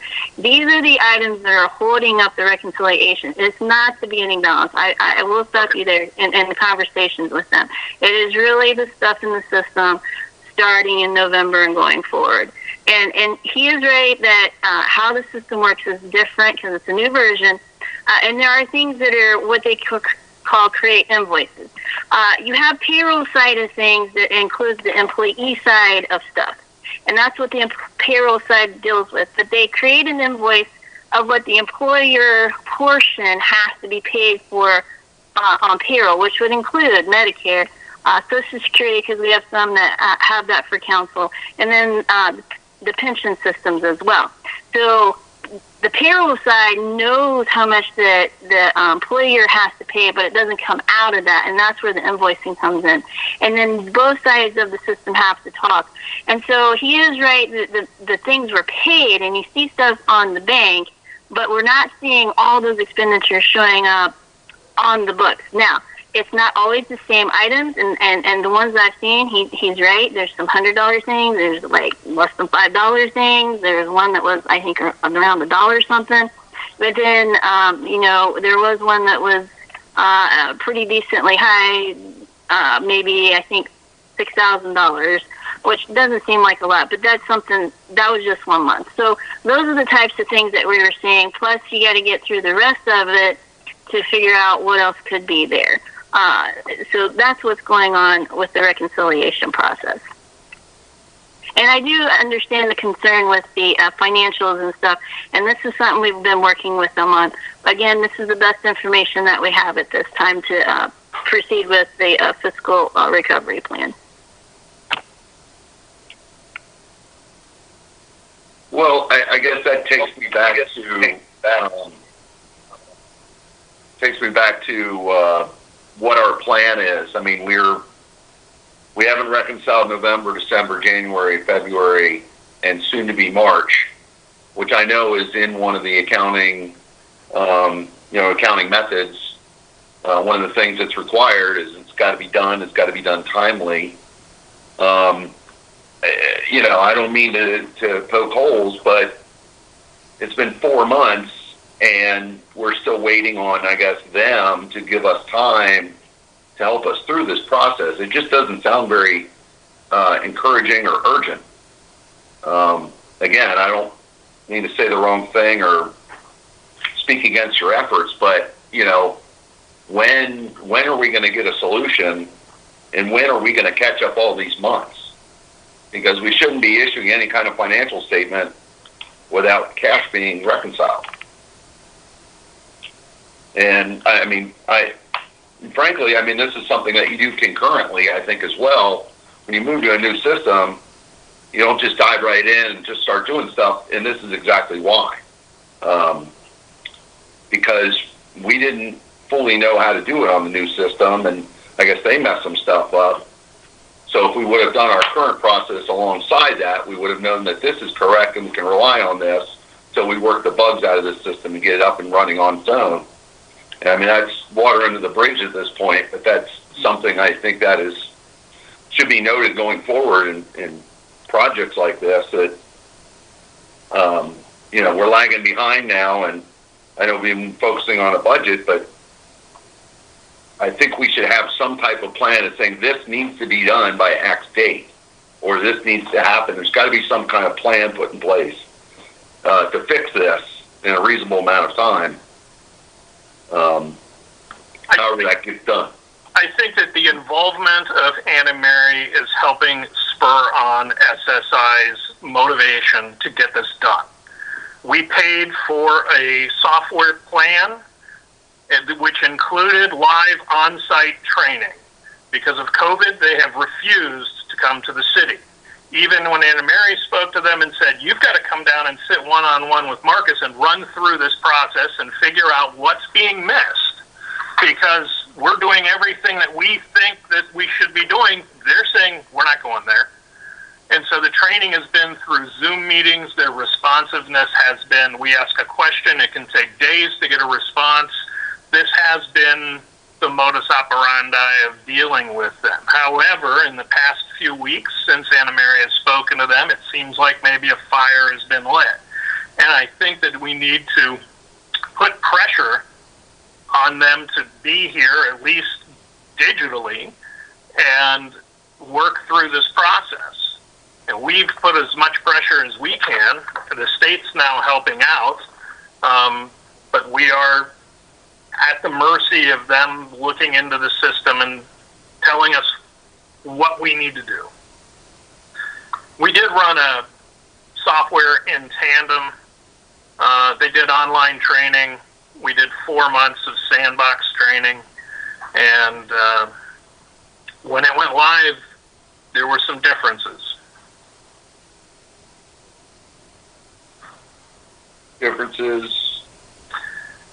We did well. We were just talking about the example of the invoices created by the. Okay, financial differences, not differences of opinion. No, it was differences in the way the system was run and the way that we were trained. Are we paying SSI on time? Well, we've already paid them. So they're paid for everything that we're ever going to pay them. There's no monthly management fees, or there's an annual management fee for support that's paid once a year. It's already been paid.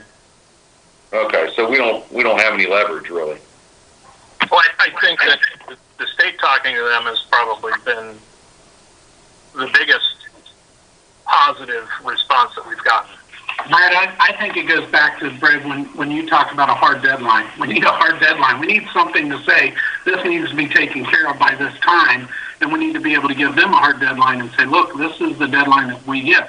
So, and I think that's the commission's responsibility. I think that we should be stating this needs to be done at this time. And I also think that in one of the emails that went out, I said we need to be meeting, the commission needs to be meeting monthly, because we're finding right now, we're finding out where, boy, you know, if we would have been meeting monthly, we would have known this a little bit ahead of time, and maybe we could have, you know, Anna Mary being involved with this, with putting the pressure on from the state level is something that probably should have happened January, February timeframe, so that we're not in this situation. So, well, let me speak to that right there. In our last commission meeting that we met, I did mention that we were having reconciling issues, and that was posed to the commission at that time.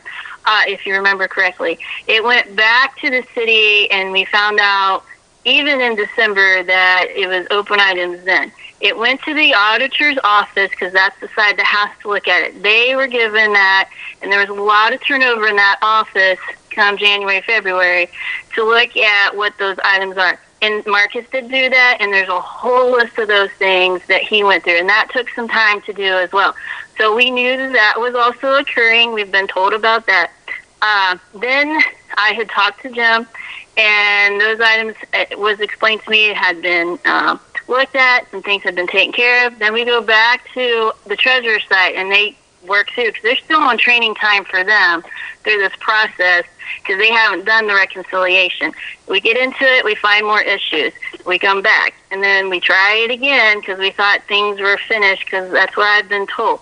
So at that point, we did bring in and say, we want to talk to SSI. That was something that was mentioned from the treasurer's office, so they could go over what really was going on, because that's a technical jargon with how the accounting system works. And we deal with many different types in the other part of my job with LGS.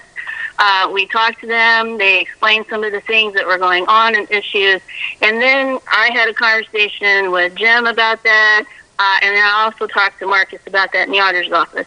Then when we talked to SSI, I said I would get back to them, and we would have a meeting set. Now they're into also implementing other places, so we're into a time issue with them.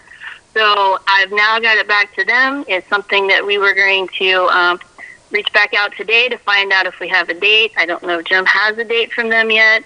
I did tell them that there was one date that was couldn't be done in April, but everything else was open, and I'm supposed to get updates on that. So that's the whole shebang of the reconciliation. It is something that I have actually talked to you guys about in the last commission meeting, and then going forward and where the issues are. And I understand, clearly when you make us aware of something in January that is a November, December problem at the end of the year, and we've got to figure this out, I understand that. But we're 2 months later into it, and now we're 5 months. We're 5 months behind where reconciliation was. So telling a bunch of financial people, hey, we got a problem in January with reconciliation is not a big deal. Telling them now, us understanding this now is a big deal. And I do think we need to set a deadline and say, look, okay, by the end of April, this needs to be taken care of. But even then, you're talking April. We're 4 months in, and we were talking about October, November is what you were talking about. So that's a long time for us. I understand that January you made us aware of it, but it seems like somewhere along the line, somebody's feet need to be held to the fire to say, look, let's make this right. And I think it's SSI, but I agree with Brad. I don't know how much weight we have to bring to bear.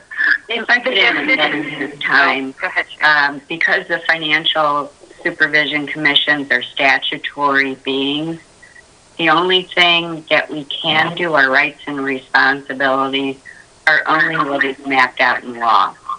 There is nothing in statute that would permit the commission as a whole to intervene in this situation.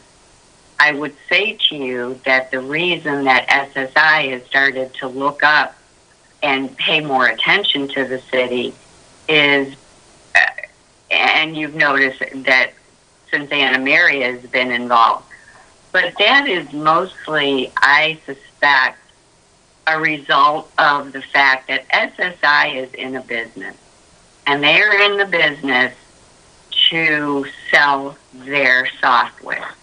And if the auditor of state, of the whole state, is having trouble and is questioning SSI, it would seem to me that that would seriously impair SSI's ability to sell their software to other local governments in the state.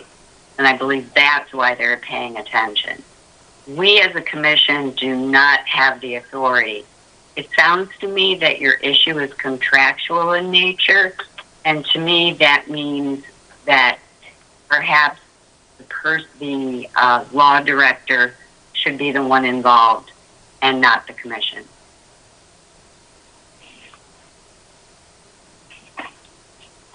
Duly noted. I took it and put it in the minutes. Okay.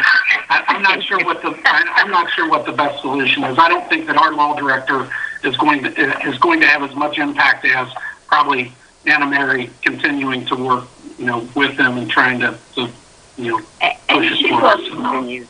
I mean, because at the end of the day, we have to have good numbers to go on. So yeah, she'll continue to be involved. Are we regretting using SSI? I don't know how the selection process went, but is Yes. Is this a sign of more things to come? If they're not supportive in the beginning, what are they going to be going forward? I think we've utilized them, and this upgrade is something that was a sort of a natural move. Jim, you can correct me if I'm wrong. And what you might have not have heard, Brad, was Jim chimed in there and said, my office, yes, we're regretting using them. That doesn't mean they're not the most qualified or best to do the job. That they've dropped the ball on this. That's clearly what we feel. Can I just interject something here? Mm-hmm. SSI, I've seen them in other entities. And as Anna Marie said, when you transition to something that is so antiquated, there were so many workarounds in that old system that you have to retrain folks to follow a new set of rules, basically, instead of the old workarounds. So I can just tell you from other entities I've seen, it is a very good program. I'm not here to support it or whatever. There are just a lot of workarounds that used to be used in the past with such an antiquated thing. Now, you know, I know that they ran parallel. Well, I don't know that it was actually parallel. There was some training. But I think that the big thing is, I do agree there needs to be a time frame, and that is why Anna Mary and I got involved in the conversation with SSI. So if you guys want to set a time frame, then I would say within 2 weeks there ought to be a meeting between the city auditor's office and SSI. Anna Mary and I cannot make that happen. We can only inquire. It's got to start with the city auditor's office and SSI.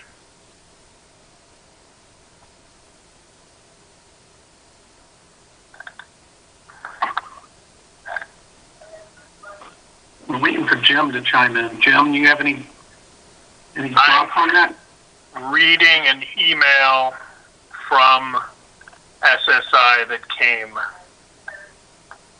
that basically says we do on occasion assist our customers with reconciliation, but this normally runs through our professional services group and is quoted based on the scope of work required. And it goes on to talk about setting up a Zoom meeting with state auditor personnel, myself, and Marcus and them. Well, and here's the thing, so the commission understands. Any software company, they all their contract requires them basically to do is to train you on the software. So when they're saying that, you know, provide reconciliation service, they normally don't sit down next to someone to make sure that all the transactions that have hit the bank are in the system. That's not a normal part of their training. So they may very well require an additional contract. I can't speak to the things that have gone through the bank that aren't recorded on the books. I think that's what we're trying to figure out. That's what Anna Mary is referring to when she talks about open items. But my concern is if there's something that we should be doing that we're not, and trying to figure out, is there something we weren't trained on? Is there something that in the process that we're missing? And trying to figure that out is what we would like them to do. What is it? Why aren't we balanced? If we're doing the things that we were trained on and the treasurer's doing the things they're trained on, somebody's missing something along the way, and I think it takes the software educators to sit there and go, oh, here's the step you're missing. Well, they did agree, didn't they in the contract agree to do in-person training, and they failed to do that? That is correct. I mean, I think that's leverage right there. You know, you said contractually you would do this. You've not done that. So your job is not done. So we need to figure out a way to get the job done to your satisfaction, to the city's satisfaction, so that we can move on here. So I understand that they, you know, it's out of their scope, but they didn't perform their original scope. So, and getting trained in person is a lot easier than through Zoom or Teams or anything else. Where are they located, by the way? SSI. In Dayton? Or Lebanon, maybe. Okay, so it's Lebanon. We could go to their offices and receive the in-person training. Or something like that. I mean, if you can't come to us, we'll come to you with laptops in hand and tap in the system, and we'll work through it. Well, I think they're all working from home. Meet at a Starbucks. I don't know. I mean, just find a solution. Yeah. Yeah, I think we got to get creative. You can't just say, "Well, sorry, I'm working from home." Well, I'm not working from home. You know, half the world's going to be vaccinated in a month or two. Let's get on with it. I don't know. I just think they need to hear some harsh words to get their butt moving. Maybe that's been done. I don't know. But April's point has to be taken also, which is, and Jim, I don't disagree with you. There could be something lacking in their training, but they're not going to. If we've got a reconciliation problem between the treasurer's office and the auditor's office, that's an internal thing that we've got to be able to dig into. Maybe we can hire accountants or something to come in and look at that. Or, somebody to come in and just go through line by line.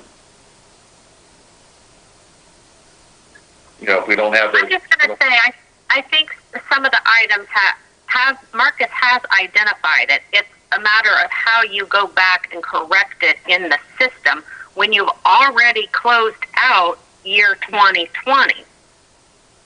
Well, you can open the year back up, and if you know how to correct them. I mean, that's the part that's missing, Brad. I'm sorry? That's the part that's missing. How do we fix it? That's why we have said, in talking to SSI, they need to meet with Marcus or whomever in the auditor's office to actually assist and show them the correct how to correctly record these things that they've identified. Okay, so let's do that. I would thought we would have had a how-to manual of some sort, or at least a database that might help us with that. That sounds much too simple, Brad. Much too simple. I guess. I don't know. You've got to complicate stuff a little more than that. Okay. Yeah. Okay, well, I think I'm belabored this point enough, but I just think we need to meet as quickly and resolve it as quickly as possible. And I would suggest, the next meeting you have, giving you an update where we are, what the responsiveness has been, and what we've cleared up.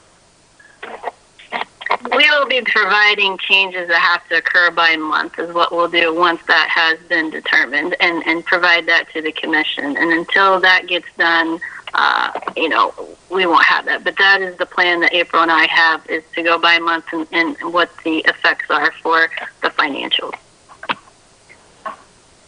Speaking of meeting and the next time, we have met today for 2 hours, and we haven't gotten to the mayor's report, city council, old business, new business.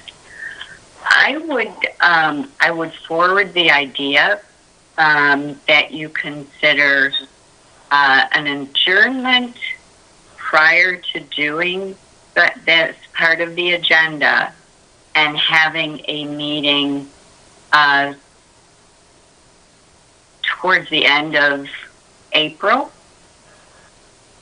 Towards the end of April? Yeah, well, we're at the end of March. Yeah, but if we're adjourning this meeting and we're going to continue, why wouldn't we set a meeting for next week to continue and finish this meeting out? Why would we wait a full month to even go back and finish this meeting? Okay, well then, let's not do that. What my intent is to try and meet with your request to meet more often, while at the same time keeping the meetings down to less than 2 hours. If we go with your plan, Sharon, and meet at the end of April, that should give us time to figure out more about this reconciliation and slow down some of the decision-making we're doing here. I accept everybody's explanation behind everything, but it just gives us a little bit more time to resolve some of these numbers and get an answer on that. But my concern is we've got a few things. I mean, one, we've got a commission member that resigned, and we're not sure. I've got conflicting information on how we reappoint a person, who that goes through, and I think we just used up 2 hours of Dale Vattel's time because he was waiting for sort of that subject, and to clarify my impression as the mayor that recommendations come from me as the mayor, and that I vet the person, and that it's not just that the commissioner appoints a person. I thought that was an important aspect of this meeting. And then clearly, I know Ken Miracle and I have had many discussions on some of the processes and some of the progress that he's made in review of that. that. So I think like waiting a month, that's just another month further behind on guidance and moving forward. Mayor, I thought, correct me if I'm wrong, but didn't Dale send you an email as to what the procedure was for appointment? Yeah, but his email stated that it was the county auditor that appoints. The county auditor has never appointed anybody to this commission, nor has he ever been involved in this commission. So I find the law has changed. The law has changed since this commission was created. Okay. Since he's on here, does he want to speak to that and explain to me all of that? Because I'm having trouble understanding how the law changed so that now the county, it's not even the governor that's appointing people, and it's not the mayor of the municipality that's making recommendations. It goes straight, when somebody resigns, it goes to the county auditor, and then, so Mr. Vidal, if you correct it or get me up to speed, or all of us up to speed on it. Sure. I'd be happy. And the number Sharon is right. This is a particular part of Chapter 118 that was changed. I'm gonna estimate. Don't hold me to it, but roughly a year ago. This is one of the specific changes that happened, and I don't really know why this happened, because you are exactly correct that the former process involved either appointments by the governor or by you as a mayor. And for whatever reason, the General Assembly changed it so that now there is this sequential type of process for filling vacancies that occur. And so there were statutorily appointed people like the Treasurer of State, the OBM, yourself as the mayor, and the president of your legislative body, which is council. And then there were appointees. When the originally appointed members under the old statute, if they should fall off of the commission, the 11805, Revised Code Section 11805, now specifies that the first vacancy gets appointed by the auditor of the county, which it uses language in which the municipality, this has to do with municipalities, in which the municipality sits. There's actually a couple counties, we had one that was in financial distress, cities that sit in two counties, and so it says whatever the largest portion of the municipality, whatever county that's in, that county auditor is makes the first appointment. Norwood's completely within Hamilton County, so that would be the Hamilton County auditor would make the initial appointment of the first vacancy. And then when that happens, then you get to decide which of the two remaining original appointees is your appointee. And in this case, that would be either Mr. Shepard or Mr. Schwartz. And then if one of them were to, then the third person of the original appointees becomes designated as the governor's appointee. So when one of those people should leave the commission, then it's whoever that is. If it's the person you picked as your appointee, then you would make selection of the replacement. And if it was the other person, then it would go to the governor's office. They've actually got a fairly detailed system about how to fill these vacancies. And to go back to my first point, this is part of Chapter 118 that just changed recently. I used to have a copy of how it used to read. I'll see if I can find that and share it for you if you want. But this is new within the last year or so. So when they give their resignation, it's not the commission, it's not the person who resigns that appoints their new person. Right. It's not the commissioner or the financial supervisor who appoints it. You're actually saying that it would be a letter that would go to the county auditor, who would then appoint a person, and that the county auditor would look through and vet who they want to be on this commission. That's right. Notes that it can be the county auditor, if the county auditor so chooses, Otherwise, the county auditor, as you said, vets who it is that they think would be an appropriate appointee and makes that appointment. So it could be anybody. It could be the county auditor could appoint anybody. They can appoint a person who lives in Butler County or Warren County or anywhere. Yeah. Yeah. Are they required to live within the municipality? Live or work. Live or work, and the statute I'm looking now for it also says that the person should have auditing type skill.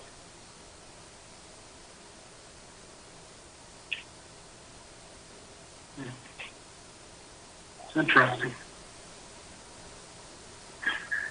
Okay, so I guess the next step is that Sharon, you would send a letter to Dusty Rhodes, our county auditor, and request an appointment to this position for him to appoint somebody? You're muted. I'll talk to Dale about that. That I certainly could reach out to the auditor on behalf of the commission if the commission so requests me to do so. I mean, is the commission as a whole asking me to do this? Well, who would do that otherwise? I mean, as the mayor, I don't know who. It seems unclear to me who would actually. So when somebody resigns, should he have sent his letter to the county auditor to say I resigned from the commission?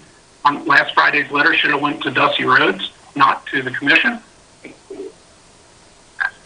It's unclear. This is not legislation that I would have written. It is legislation that is law, has been made law. All right, Dale, who would send that letter? If you don't mind, Dale, speaking to that. No, I think you're exactly right, Mayor. I think the commission, whoever the commission would like to designate, would contact the auditor, because there's no way for the auditor to know that this is occurred. The one other commission I'm familiar with, I think this happened, the county auditor actually ended up being the person who decided to sit on the commission. But the commission contacted the auditor, make the situation known to the auditor, excuse me. So yes, I think someone on behalf of the commission would need to contact Mr. Rhodes and let him know that this has occurred. I'd be willing to do that. Sharon can do that. You could do that. I don't think it matters who does it, but unless somebody does, it's not going to get filled. Right. Okay. Well, if you, as commission members, are all in agreement that I should be the one to reach out, I will gladly do so. Do I hear anything to the negative? I move that you send a letter to Mr. Contreem, Dusty Rhodes about this open position. Okay. Do I have a second? I second. Okay. Are we all in favor? Voice vote? Aye or? Aye. I'm sorry, it was who seconded that? Marcy? Marcy. Yes, Marcy.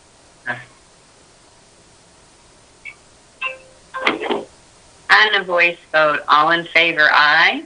Aye. Aye. Aye. Opposed? Same sign. Aye. Hearing none, I will contact Mr. Rhodes. Great, thank you. Okay. Okay, the other question I had that I think is really Ken Miracle's part of it, and Ken, that was talking about the steps that have been taken so far on accounting procedures and where we are with that.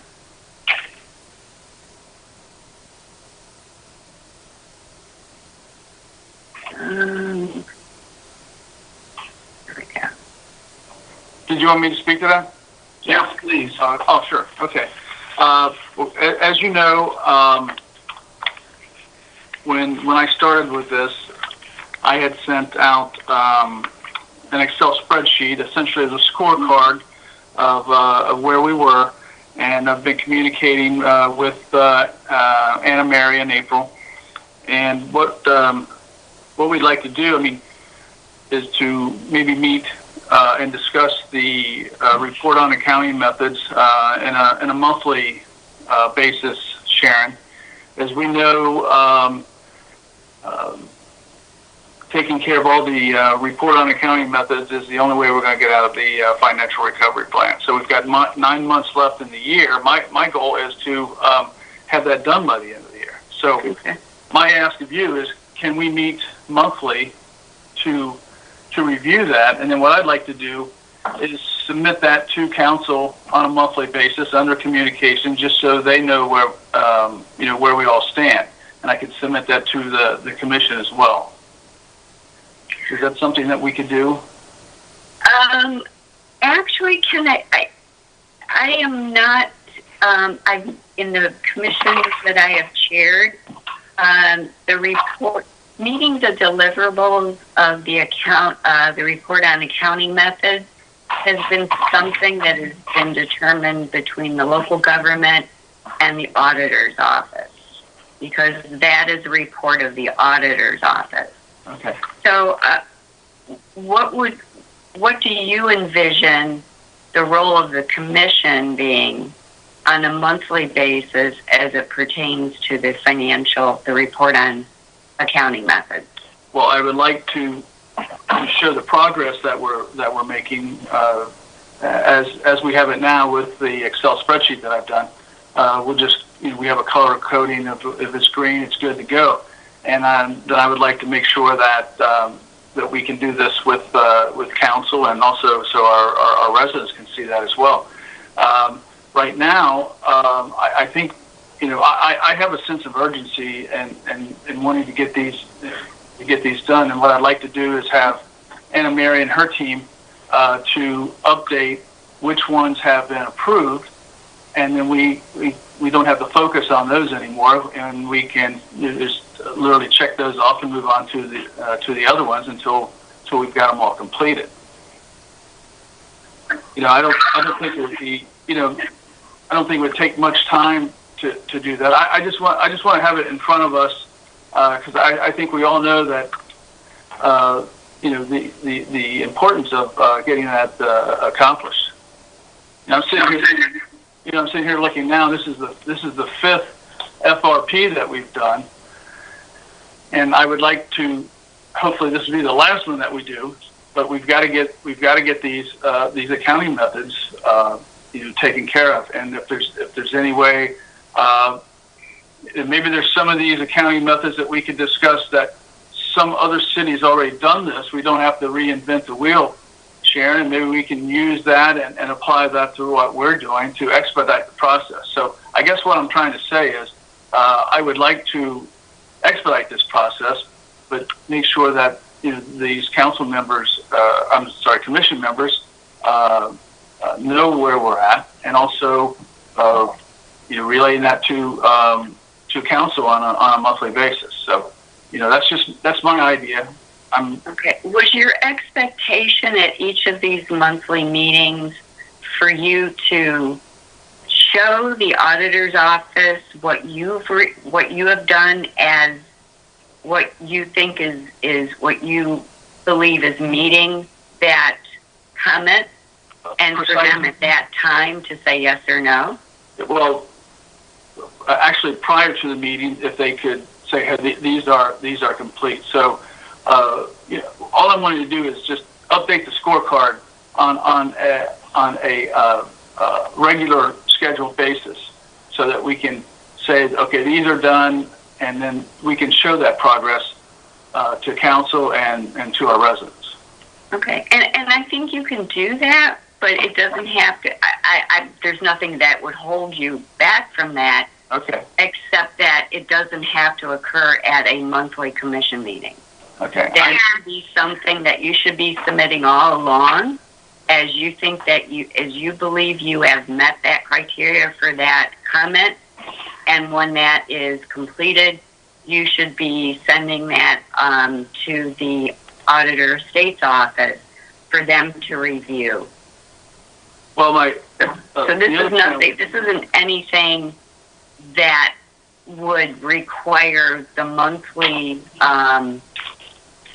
a monthly meeting of the commission to do. If you're asking us that if your intent though is to update the commission on your progress, that would be perfectly fine. I don't know that needs to occur every month. Sharon, it's April. Can I just interject? Sure. One thing I wanted to point out is I know the city has some policies that we have not yet reviewed due to the time we've spent reviewing the financial recovery plan.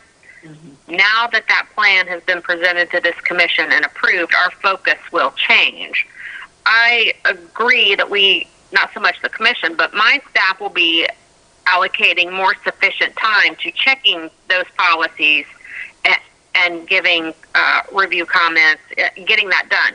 Would it be acceptable for, once that is done, for Ken to just update the spreadsheet and send it to you as commission chair monthly, that you could still distribute it to the commission members as he sends it, or would it need to be distributed in conjunction with a formal meeting? It's not that we're going to discuss anything about that sheet where that would be, against any public meetings law. It's just a distribution of materials. Dale, I don't know. How do you feel about that? I don't have an issue with it. Dale?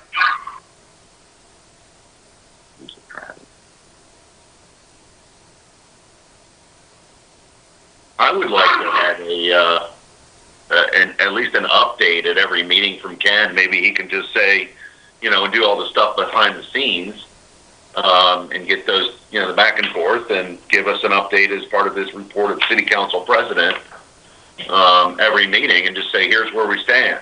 I'll update you in the next meeting on any additional items that are changes or things that have been put to bed per the auditor's office. I think what April said is really what Ken was hoping to hear, and what I was hoping to hear is that we will get some feedback on the progress that has been made so that we can check things off the list and feel comfortable that we are moving in the right direction and that we can now move on to the next big challenge. We've went over and overcome quite a few hurdles, but as Ken presents those things to me and the council, it's hard for us to understand, okay, are Anna Mary and April satisfied? Is that one completed? And we'd like to be able to check those things off. And I think April said she'll have time and resources available to help with that in the future. Ken's been giving us sort of updates on this at the meetings. It's just a matter of making sure we want to check things off. We want to see the progress, and I don't feel like we've been able to do that. And April, you bring up a good point. You're working on the FRP, and you guys have concentrated on certain areas. We hope you've stated you'll concentrate on that in the future, and we appreciate that. Yeah, I just wanted to make sure our focus is to get these done and to move on as quickly as possible. And I wanted to be completely transparent, Sharon. And if I'm sharing this information, that's why I was saying, do I need to go through the commission, or if I can share this information and still be within the sunshine law. I don't want to distribute anything that I shouldn't be doing. Well, we lost Dale.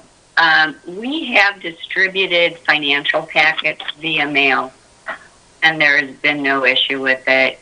I would definitely say you could do that. If you want to send them to me, and I'll make sure that the commission, all the members, get an update. And I do think sometimes that a discussion on what is needed would be good too. I just don't think it's a monthly issue at this point.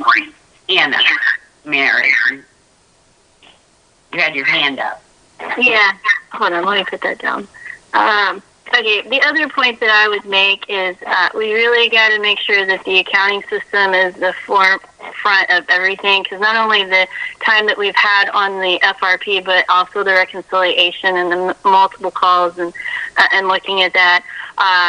without that being reconciled and also following what you're supposed to be doing within the new system, it's going to be really hard to clear some of those comments, because it's not just policies and procedures. You have to put them in play too.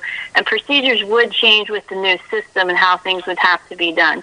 So that would come from the city as well as help from us. So I don't want to lose focus on that.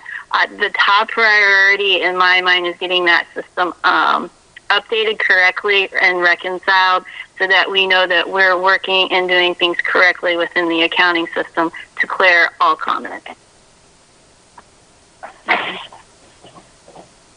Well, we'll continue on, Anna Mary, with any other policies or procedures, and submit those to you as well. Okay. All right, those were my two big, the 2 points that I thought were important. Okay, very good. Given that, with the work on the reconciliation, and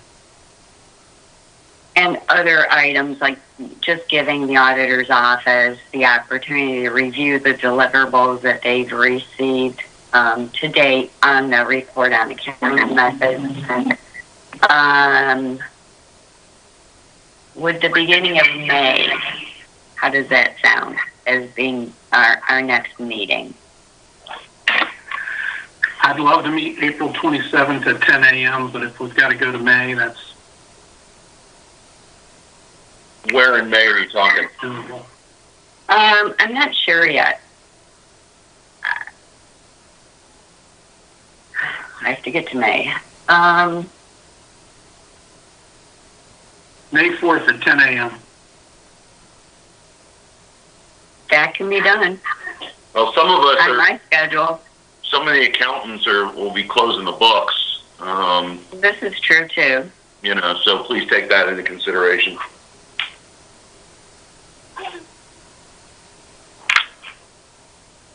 Late April's fine with me. All right, April 27th at 10 a.m. I got it written down.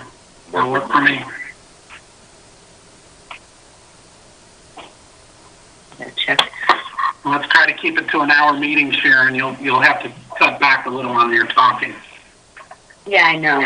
I will actually, because I do have a meeting at 11:30 on that date, so you'll have to cut me short, okay? Okay. Okay. We'll put you on a timer. Okay. All right. Is this going to be virtual, I take it? Excuse me? Is this going to be a virtual meeting, I take it? Yes.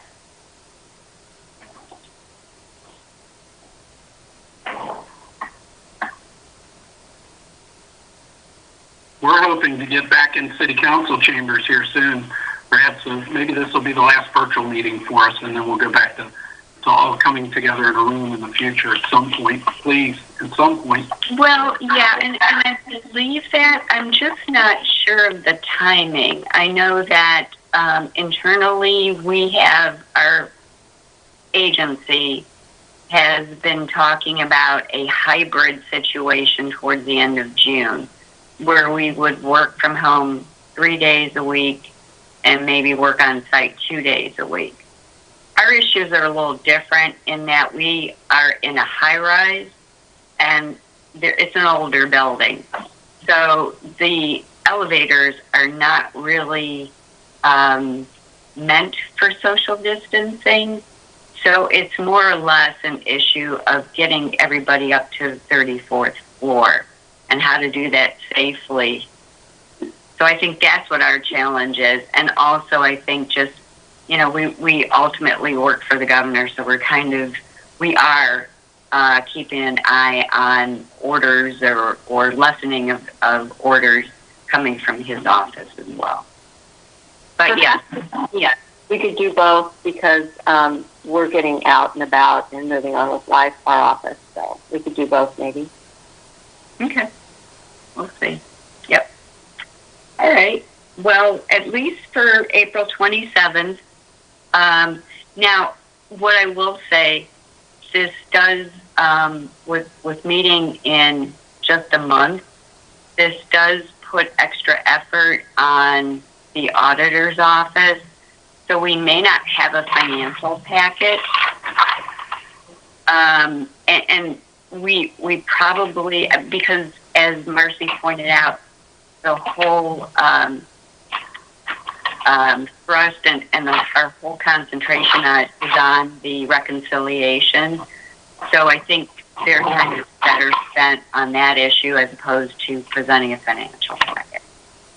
But we can certainly meet on the 27th.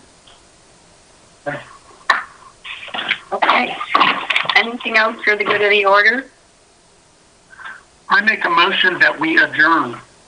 And do I hear a second? Second. Okay. Mayor Schneider. Yes, please. Mr. Miracle. Yes. Mr. Schwartz. Yes. I think we lost Mr. Shepherd. Mercy.